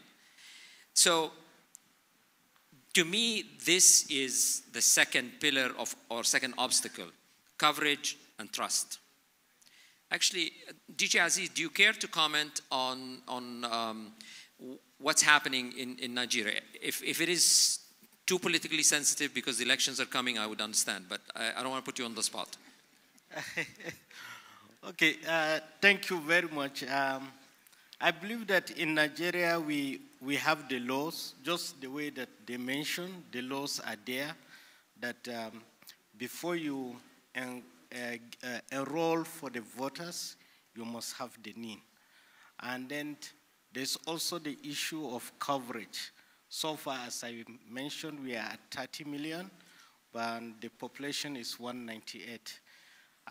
But what we are sure of in NIMC is that the 30 million is unique.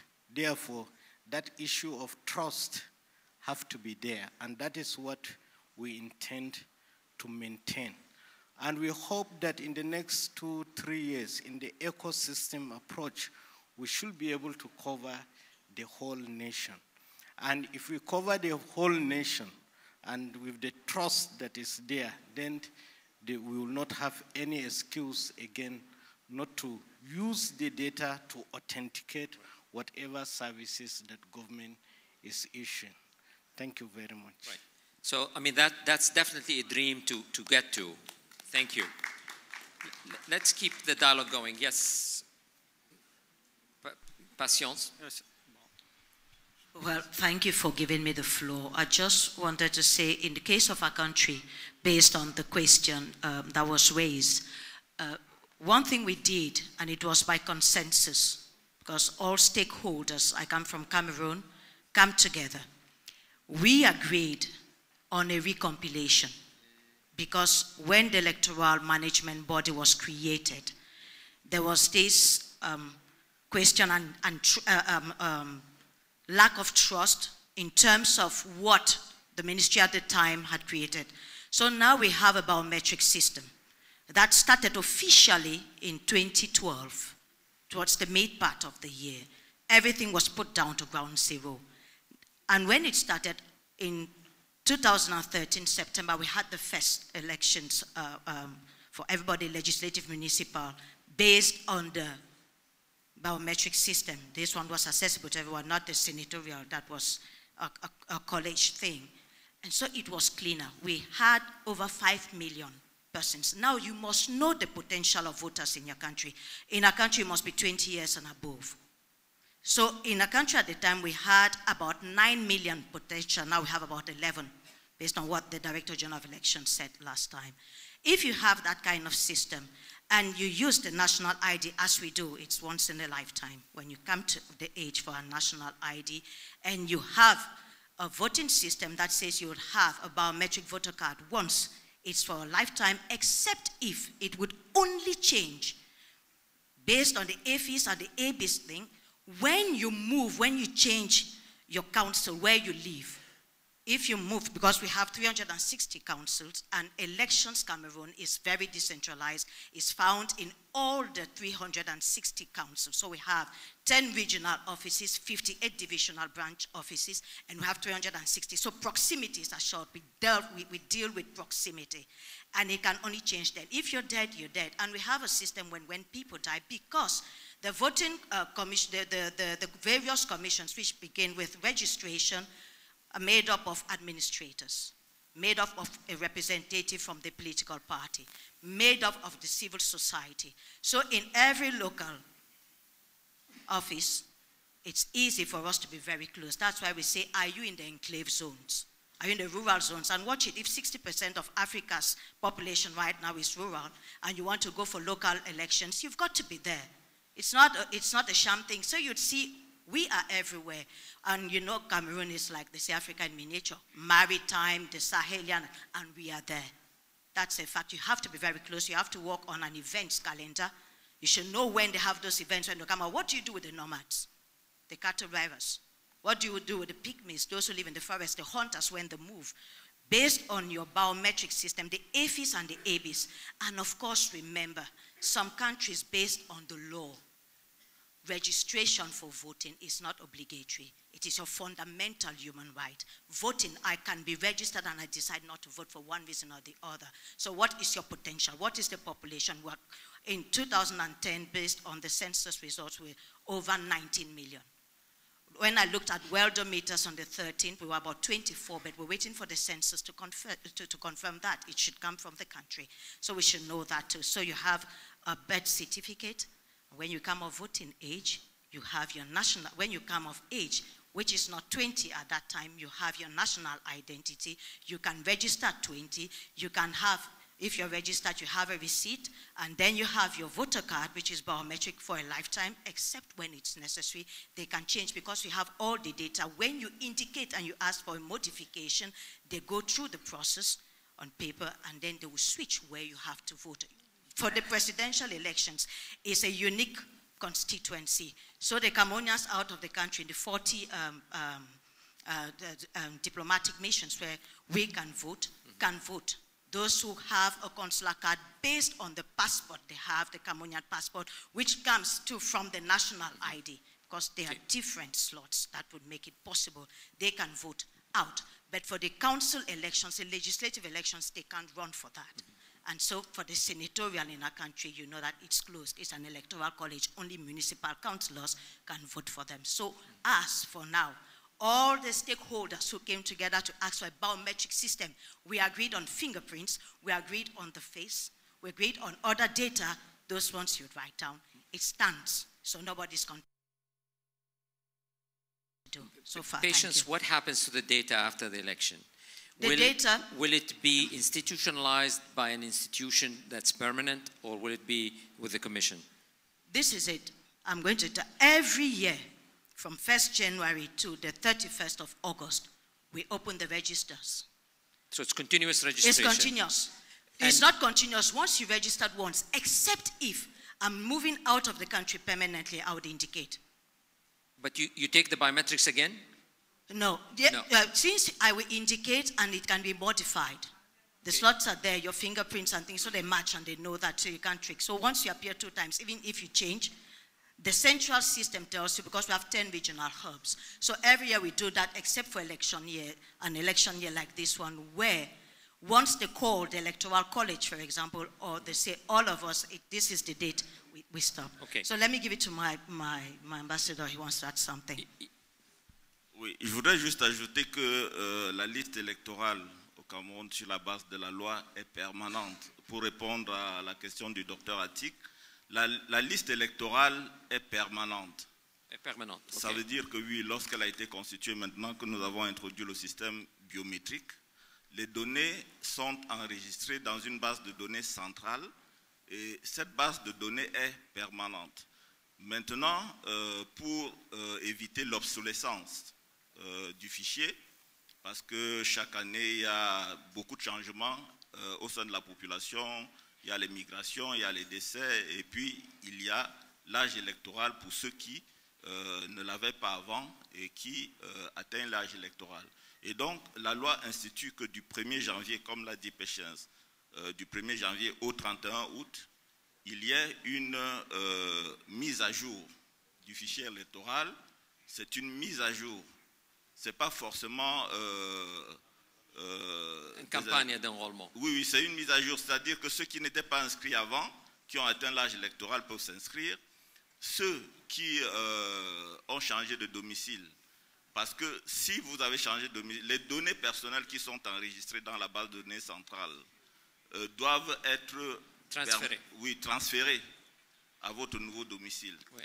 Et donc, de ce point de vue-là, la liste étant permanente, elle est mise à jour chaque année et ça nous permet effectivement d'avoir une économie de temps et d'argent parce que refaire toute la liste, comme ça a été le cas dans certains pays comme en République démocratique du Congo, où ils ont fait une bonne réforme biométrique en 2010, mais 5 ans après, parce qu'ils n'avaient pas mis à jour chaque année, il a fallu tout recommencer.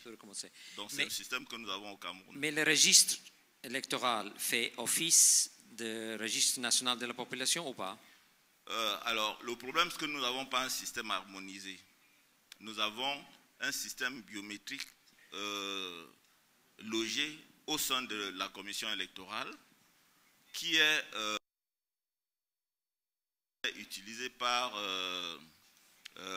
l'institution qui s'occupe de l'identité nationale. Alors, pas d'harmonisation encore. Oui, nous avons également un bureau de recensement général de la population qui a sa base de données au niveau du recensement général de la population. Nous avons un bureau national de l'état civil qui a également une base de données qui s'occupe de l'état civil. Alors, comme j'étais rapporteur de la thématique sur e-réforme, nous avons établi qu'il était urgent aujourd'hui de mettre en place un système harmonisé. Je pense que dans l'avenir, on va réfléchir sur les bases d'harmonisation pour que ces bases de données centrales puissent travailler dans une certaine synergie. Merci. Ok, merci. let's take another subject. Let's move away from elections, if you don't mind. Yes, yes. Oui, bonjour Joseph. Merci beaucoup pour l'étude et la qualité en fait, de l'étude qui, en tant que bailleur, en fait, nous intéresse. Donc, je suis Samata Omar Elmi, je travaille à la Banque africaine de développement et les sujets d'identité nous intéressent au plus haut point. J'avais juste un petit commentaire à faire par rapport au fait que la désagrégation qui a été utilisée soit une désagrégation qui soit basée plutôt sur la langue. Je pense qu'il vaut mieux peut-être shifter de là et passer plutôt à des désagrégations ou à des séparations des pays en fonction des régions ou même en fonction du niveau de développement en fait, des pays pour voir la corrélation éventuelle entre l'identité digitale et le développement, comme on faisait jadis entre la croissance économique et le développement d'un pays. Donc, parce que en fait, les schémas anglophones, francophones sont des schémas démodés où vraiment les pays africains aujourd'hui ne s'inscrivent pas dedans. Oui, merci. Tout à fait, on comprend bien, mais on a un challenge. On n'a pas assez de ressources pour analyser les données au niveau régional, au niveau des pays. La seule chose qu'on peut faire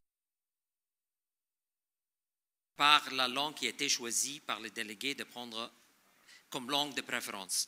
Et je suis d'accord avec vous qu'il y aura de problèmes systématiques dans certains cas.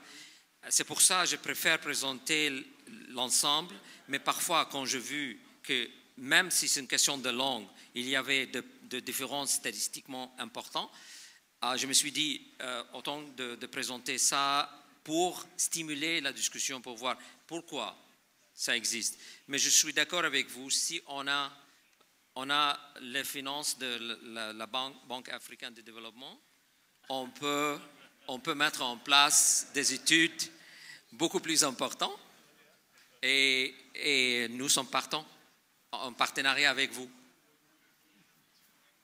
Très bien. OK, non-elections. Yes.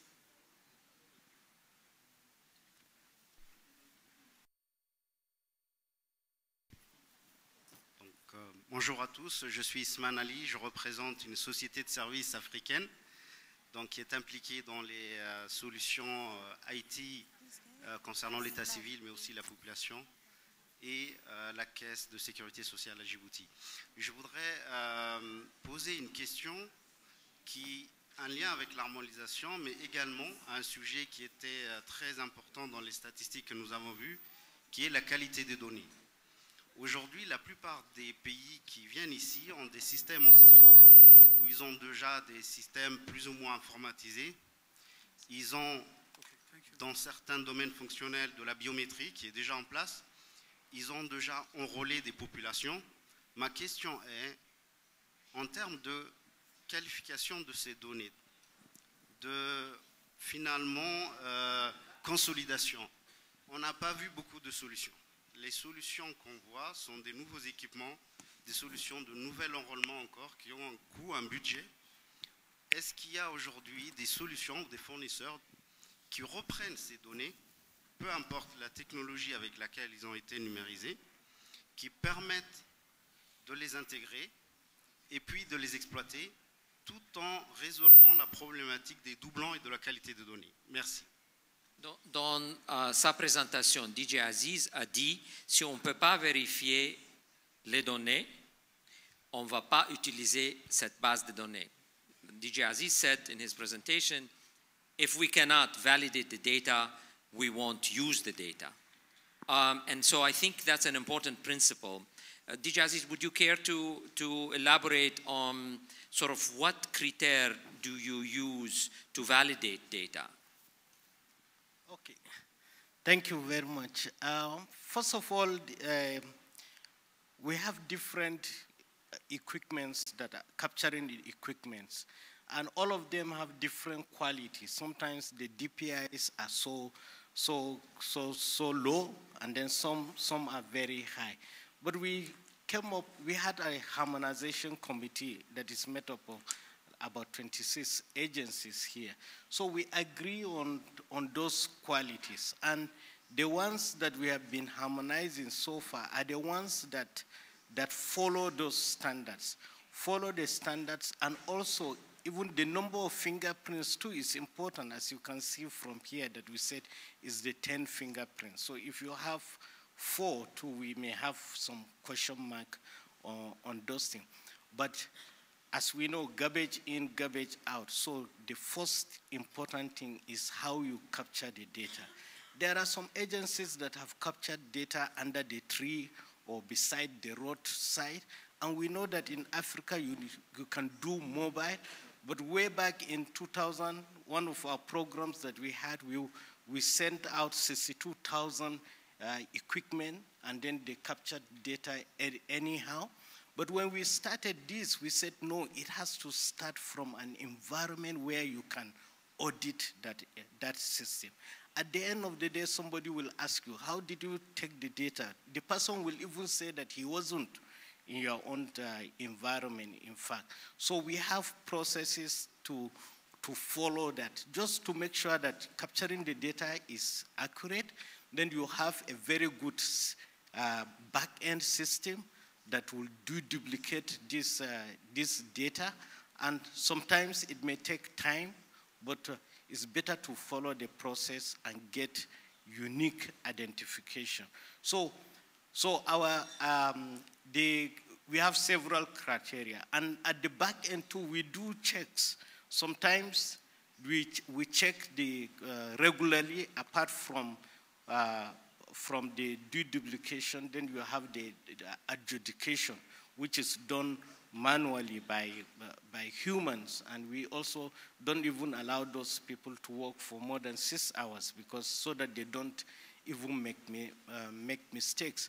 And the process of harmonization also throws in a lot of duplicates, which means more work for the human, and it's possible that they can make mistakes. And we have seen maybe 1 or 2 mistakes which you can always correct. That is, if you don't do verification with the back end itself. And also, whenever you pick data, again, at the time of collection of the credentials also, you need to authenticate the person again, and authenticate that is the right person that you are giving back the credentials. And those are the steps that we take to make sure that the quality is really of high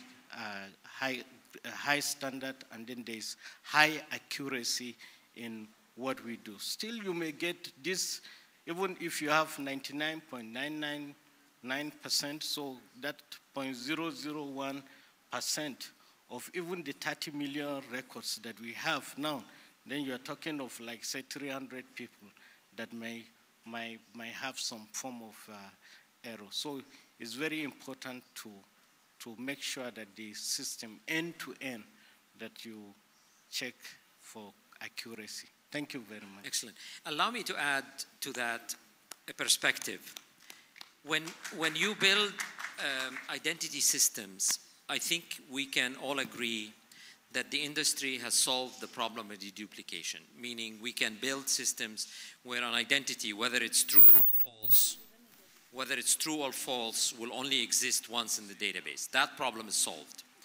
There is another problem, which is the vetting problem. Is this a real identity or not? Is it connected to a physical identity or not? That is a much more difficult question, and belongs to a field which is under development called identity intelligence.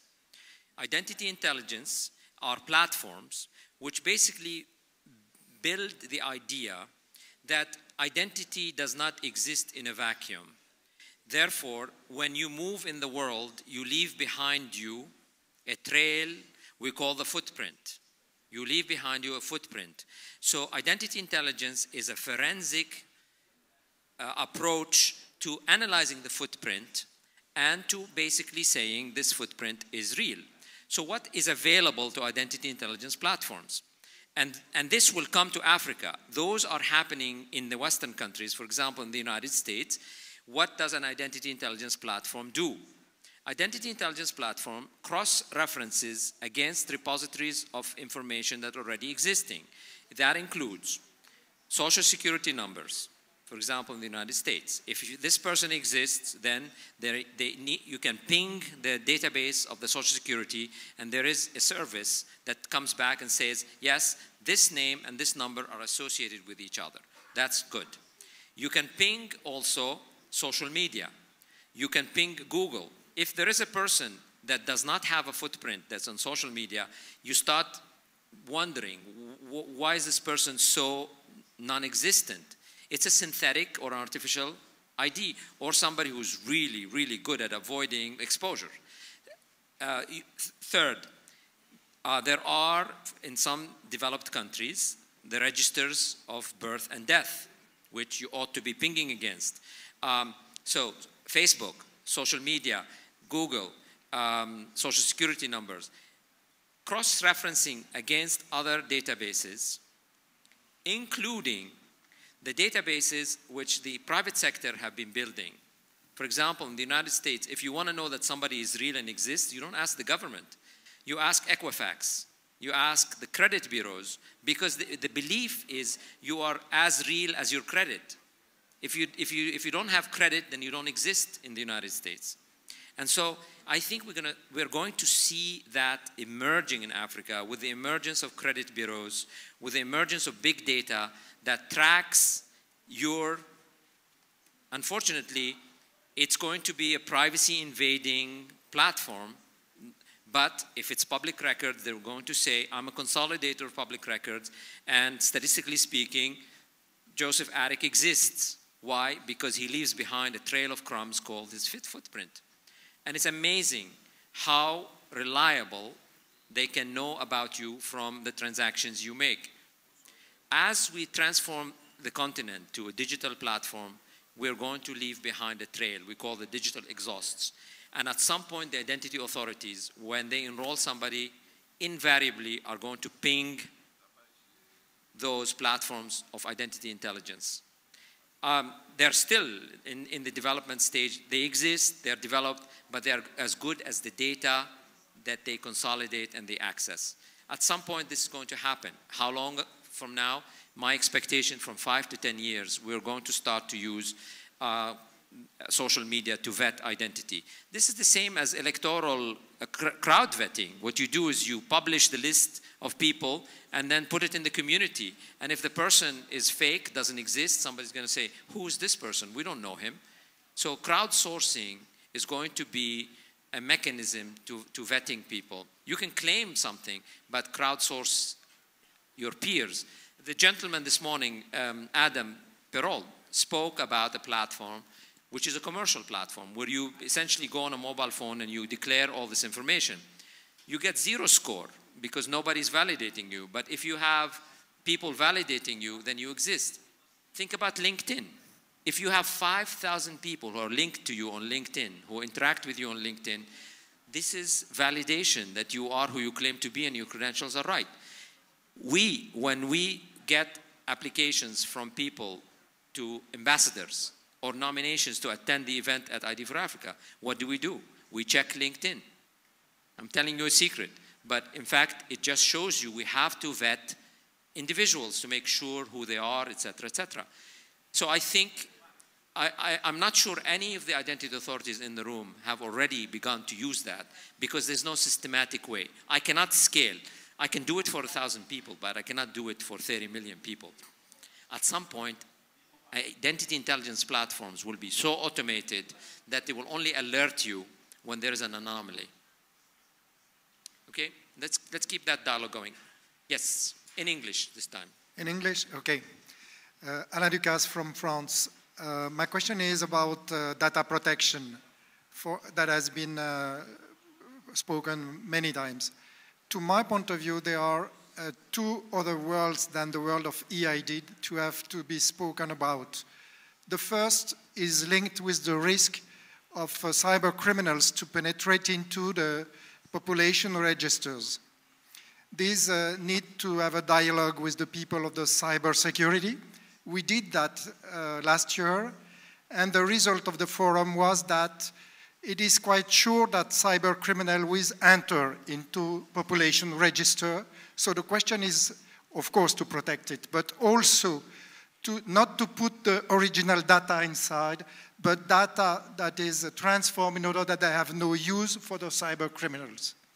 The second question is... Stop at the first question. Let's ask the identity authorities. Anybody wants to comment on good practices for securing identity data? Does anybody want to take that subject?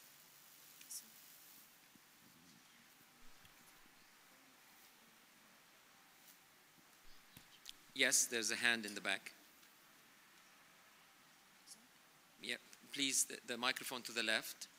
Hold on, I'm going to ask the next question. Take it away now.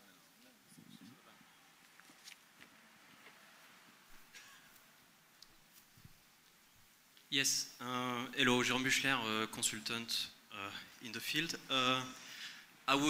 My answer will be very quick. Segregation of biometric data from demographic one, at least logical segregation at the back-end level, and maybe something a word that we are starting to see appearing more and more is tokenization, which is a derivation of the unique identifier into tokens that would be used in the frame of some transactions. I'm thinking especially transactions involving the private sector.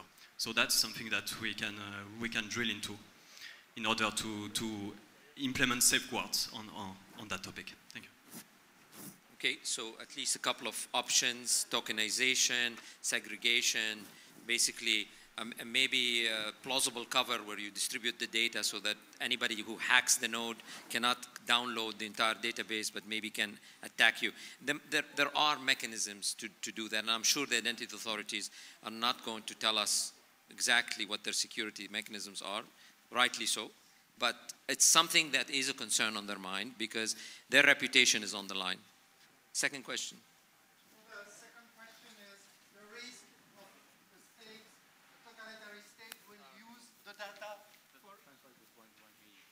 Thank you. So the second risk, protection of data, is the risk that a state wants to serve his own interest and not the one of the citizens by using data for political views. Or a state that is bad organized, where people inside sell the data to private companies to make money for them. So to solve this question, it is another world to be spoken about, and namely, in France we say Commission Informatique et Liberté. So it's a specific world of data protection, and we have not discussed that. I would suggest that next year you will have a panel on this with the National Commission of Data Protection. Thank you. More than half of African countries have at least laws in place now. Thank you. And commissions in place, but I'm not sure that those commissions are empowered to do what you're doing, but it's absolutely necessary. I agree with that. Anybody wants to comment about the role of commissions for private protection of data and the power that they may have? Yes, the gentleman, did you want to say anything? A question? Okay. Hello, Prince from Basmark Technologies. I want to speak specifically on data integrity and validity. Data is the most important asset in the world today.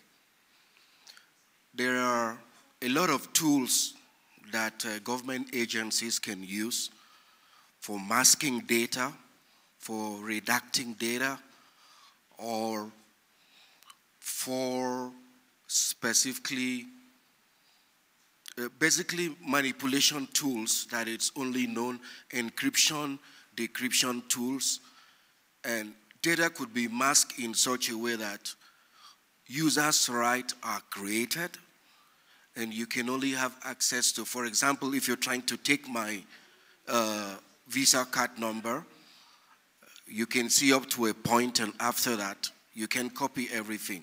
So most banks in Nigeria are using it. And thanks to NIMC, they also have a fantastic tool for data masking. So it will be impossible to copy data totally just to use for ulterior motives. Thank you. Okay, excellent. Somebody in the back? Yes, you raise your hand. Somebody in the way, last row.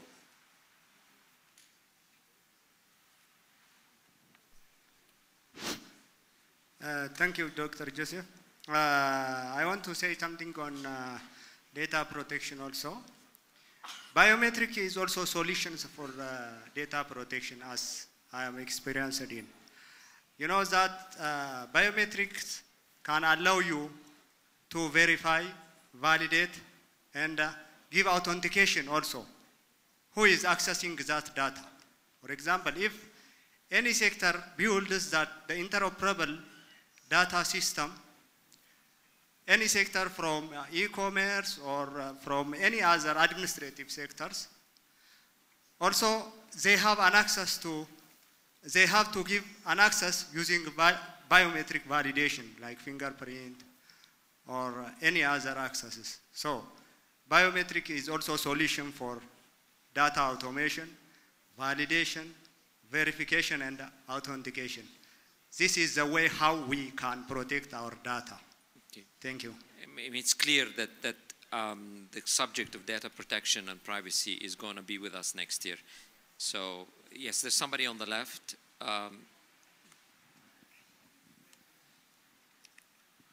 Thank you, Doctor. When we were going through the slides, you mentioned rightly, because I don't want to bring this question immediately because of the comment you made about election.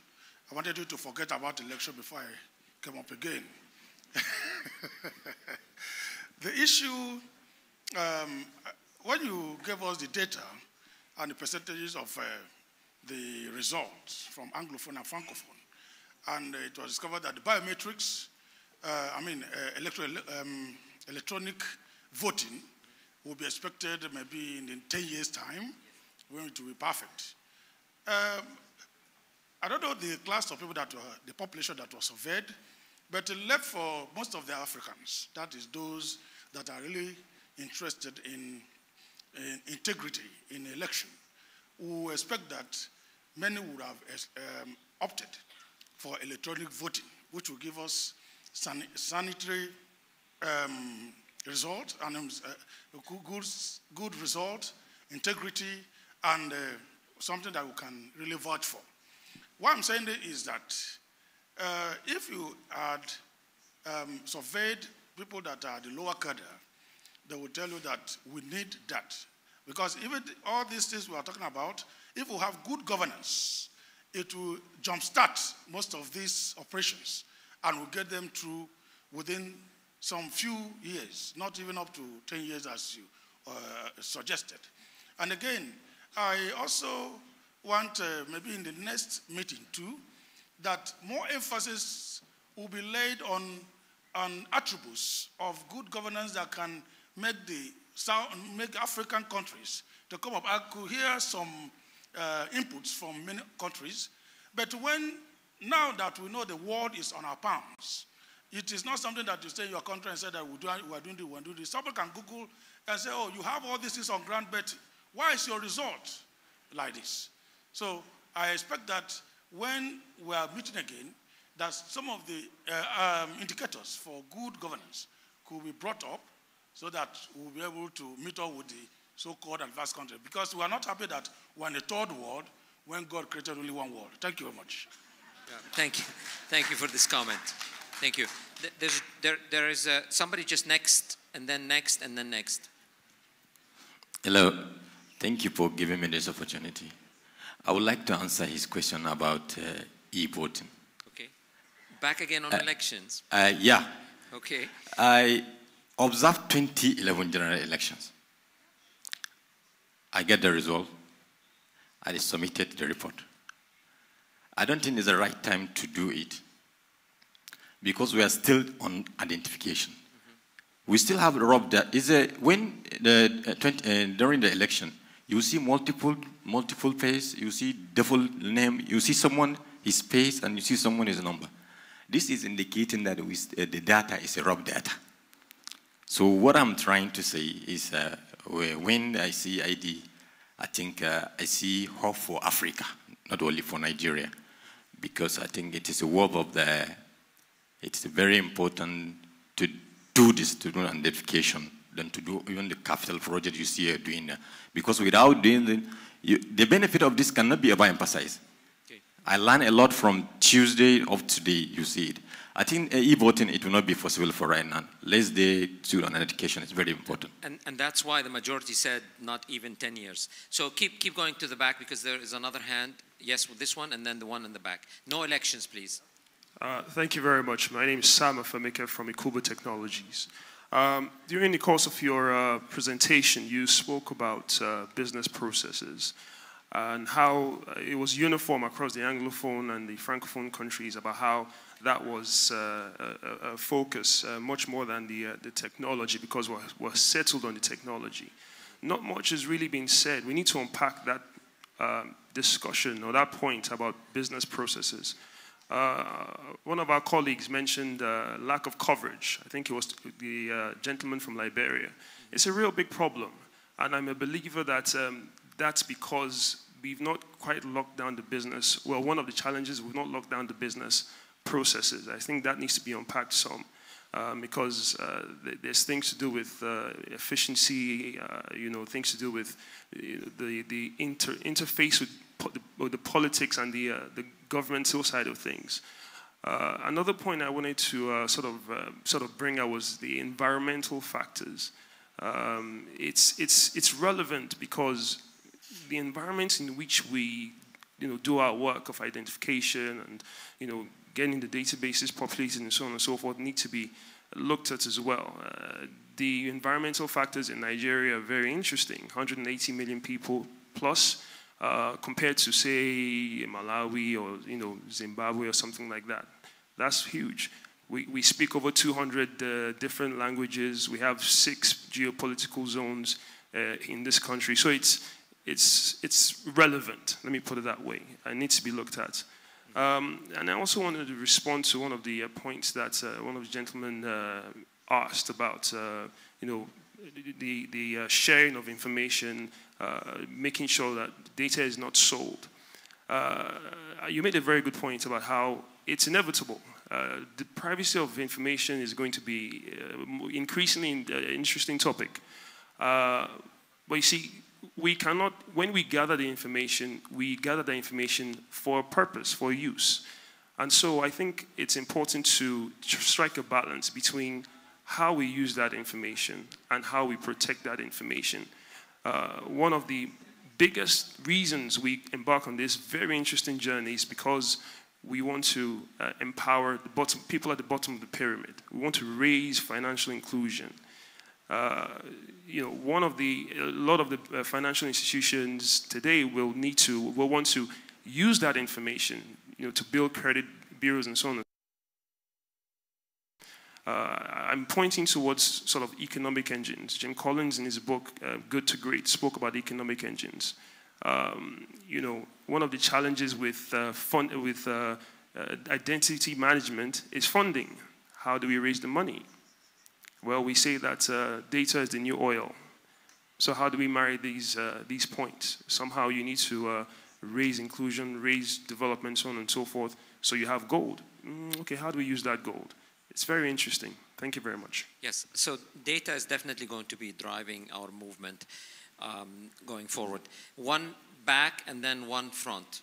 So, and that might be it. One back and one front. We want to respect the closing at 17. Please stand. Voilà, d'accord. Merci beaucoup. Moi, c'est Yannogo Jean Armand et je viens du Burkina Faso. Donc, j'ai vu qu'ils ont parlé beaucoup de sécurité, d'agences qui gèrent les données à caractère personnel. Et je vais partager un peu l'expérience du Burkina.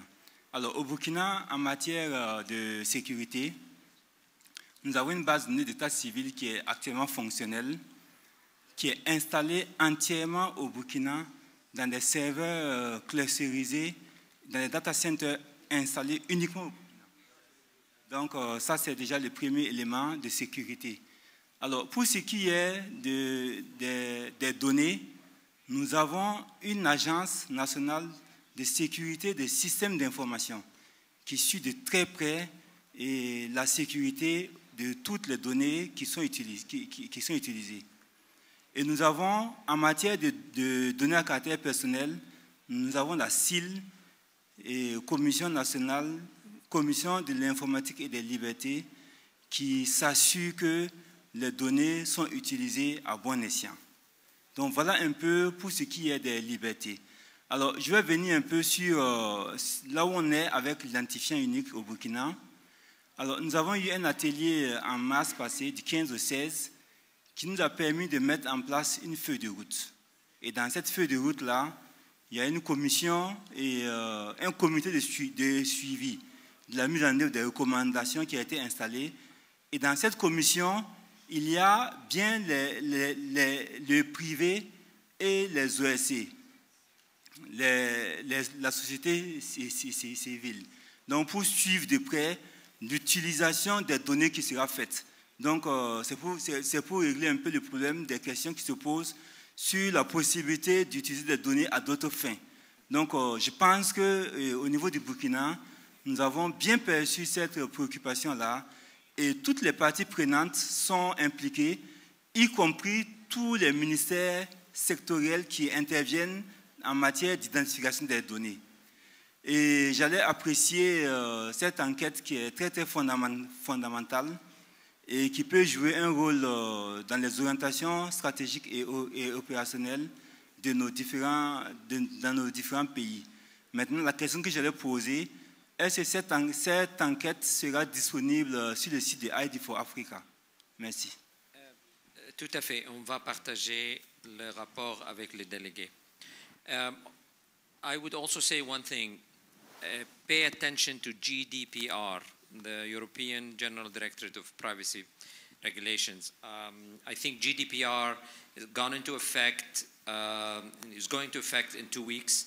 And it's going to be a major, major reform of the way data is being looked at. Let's get one final comment from here, and then we'll kick it back to DJ Aziz for a close. Okay? Yes, this gentleman would be the last comment. Thank you, Chairman. I have a concern, and I have been here in the last 3 days, and the conference is quite commendable of all the efforts. I'm quite intrigued by the fishbowl analysis, and I'm going to bring out 2 or 3 issues that I want you to please help us to look at. Nobody has really talked about, the new paradigm is about ecosystem. And ecosystem essentially is collaboration, harmonization. But they come into countries like Nigeria is pursuing as a project. So they have a definite time to start and end. But my first concern is what happens to the identity management authority in the various countries of their primary responsibility going forward? When the ecosystem project starts and ends, they have to revert to the laws and they have to continue to capture their data going forward. What will they do in the period of the ecosystem? Are they going to continue with their primary responsibilities so that people working for them can be rest assured? That is one. The second is about integration of the registries. You talked extensively about the CRVS and the NMIs, which is also applicable to Nigeria.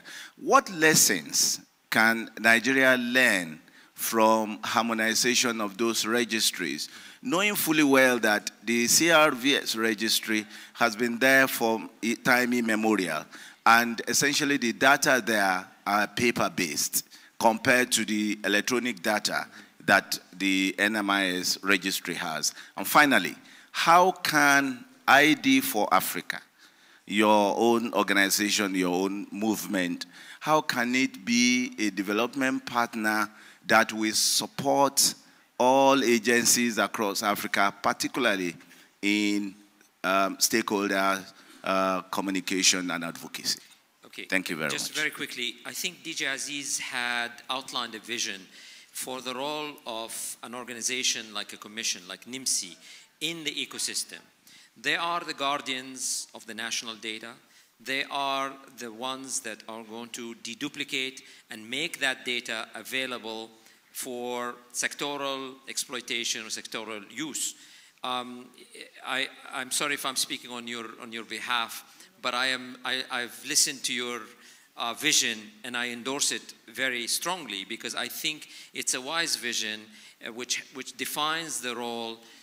You're not replacing the partnerships, you're collaborating with them. If they have points of contact with the population, let them enroll the population. But at the end of the day, somebody needs to harmonize in the back end, needs to guard that database in the back end. So from that perspective, I think there is no problem or conflict in an ecosystem when the roles and responsibilities are very clear.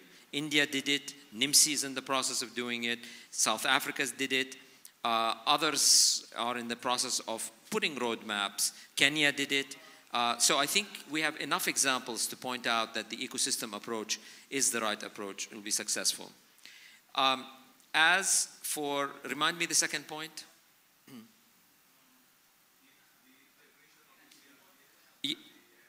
Yes, I mean clearly that's the subject of harmonization, and that is not a trivial task. In the end of the day, the ecosystem of identity, think of it as a room like this that has many doors. How you enter it and where you enter it has to be well thought through and integrated. Sometimes you might enter it from the front door, which would be the birth registration. But for the large number of people that don't have or missed entry from that door, there has to be another way of entering it. It could be from an adult enrollment of their biometric, et cetera, et cetera. So think of the ecosystem as a space where multiple ways of entry. There is no right answer or wrong answer. There are multiple ways to get to it. As for your third point, I thank you for elevating us to superhero status. I think we would love to do a lot more, but we still remain a humble movement that coordinates the interaction among you all. We are essentially a general secretariat that serves you, which means ultimately the real work is done by you. The real decisions, the real implementations are done by you.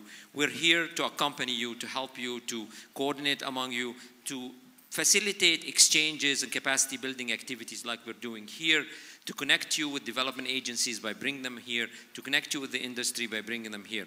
But ultimately, our staff at the General Secretariat are simply the ones that you see here with us. We don't have a back office of 50 people or 100 people that are sitting there analyzing data, collecting data. We would love to have that role, but we are essentially a very, very lean organization focused on adding value with a minimum amount of investment that we have.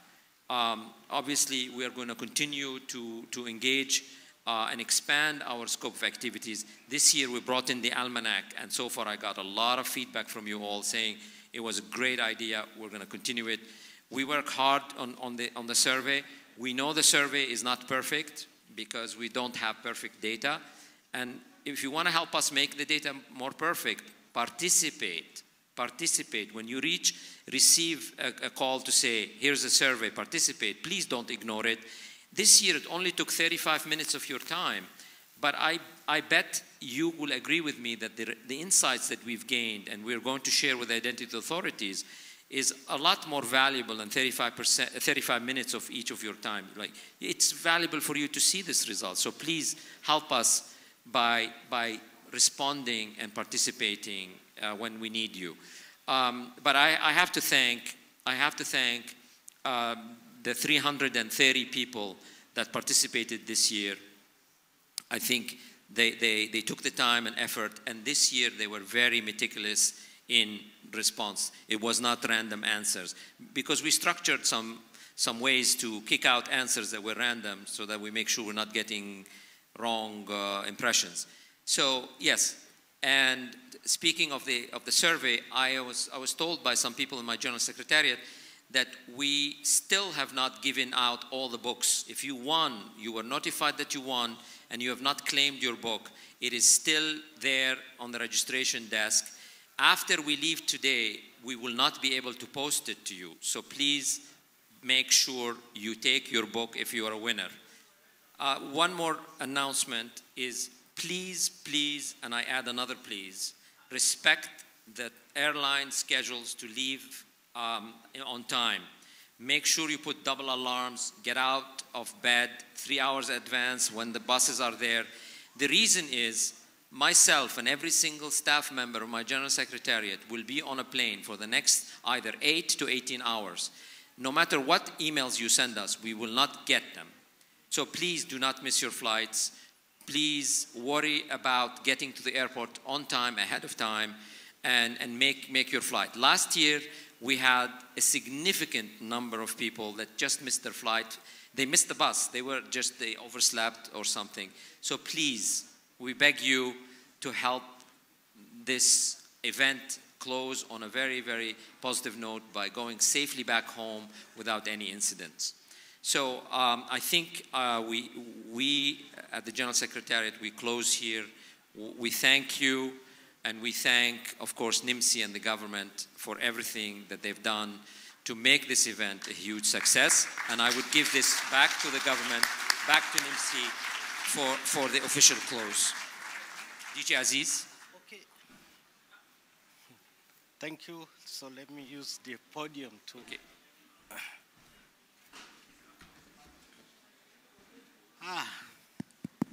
Thank you very much, and the chairman, ID4Africa, and then all of us, we need to still please thank ourselves.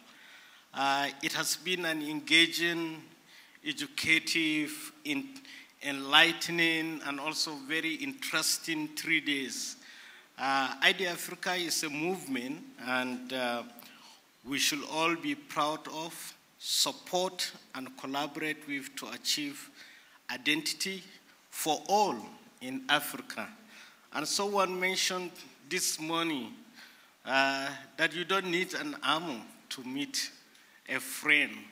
And I believe that the identity system that we are building will build the trust in the sense that you don't need an armor to meet a friend. My appreciation and thanks goes to everyone who took part, played a role, sponsored and helped make it a success.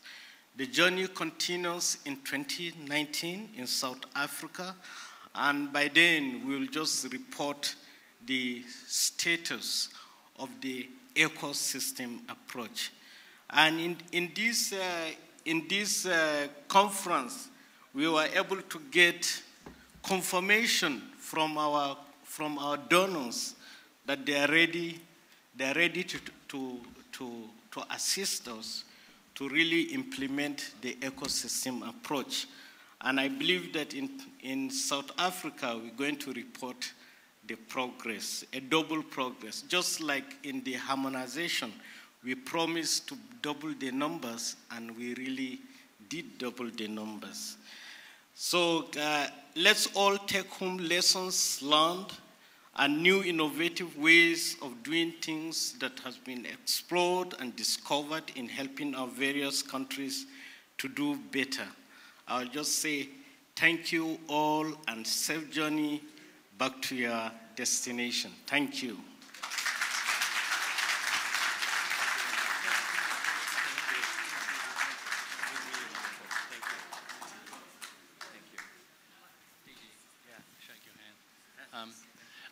Well, as a member of the ID4Africa Executive Committee, I'd like to also thank NIMC and DG. But as a member of the organizing committee, a couple of housekeeping announcements. I need to extend Joseph's warning and also correct it slightly. You need to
Thanks again, DG. Excellent. Okay, I guess not.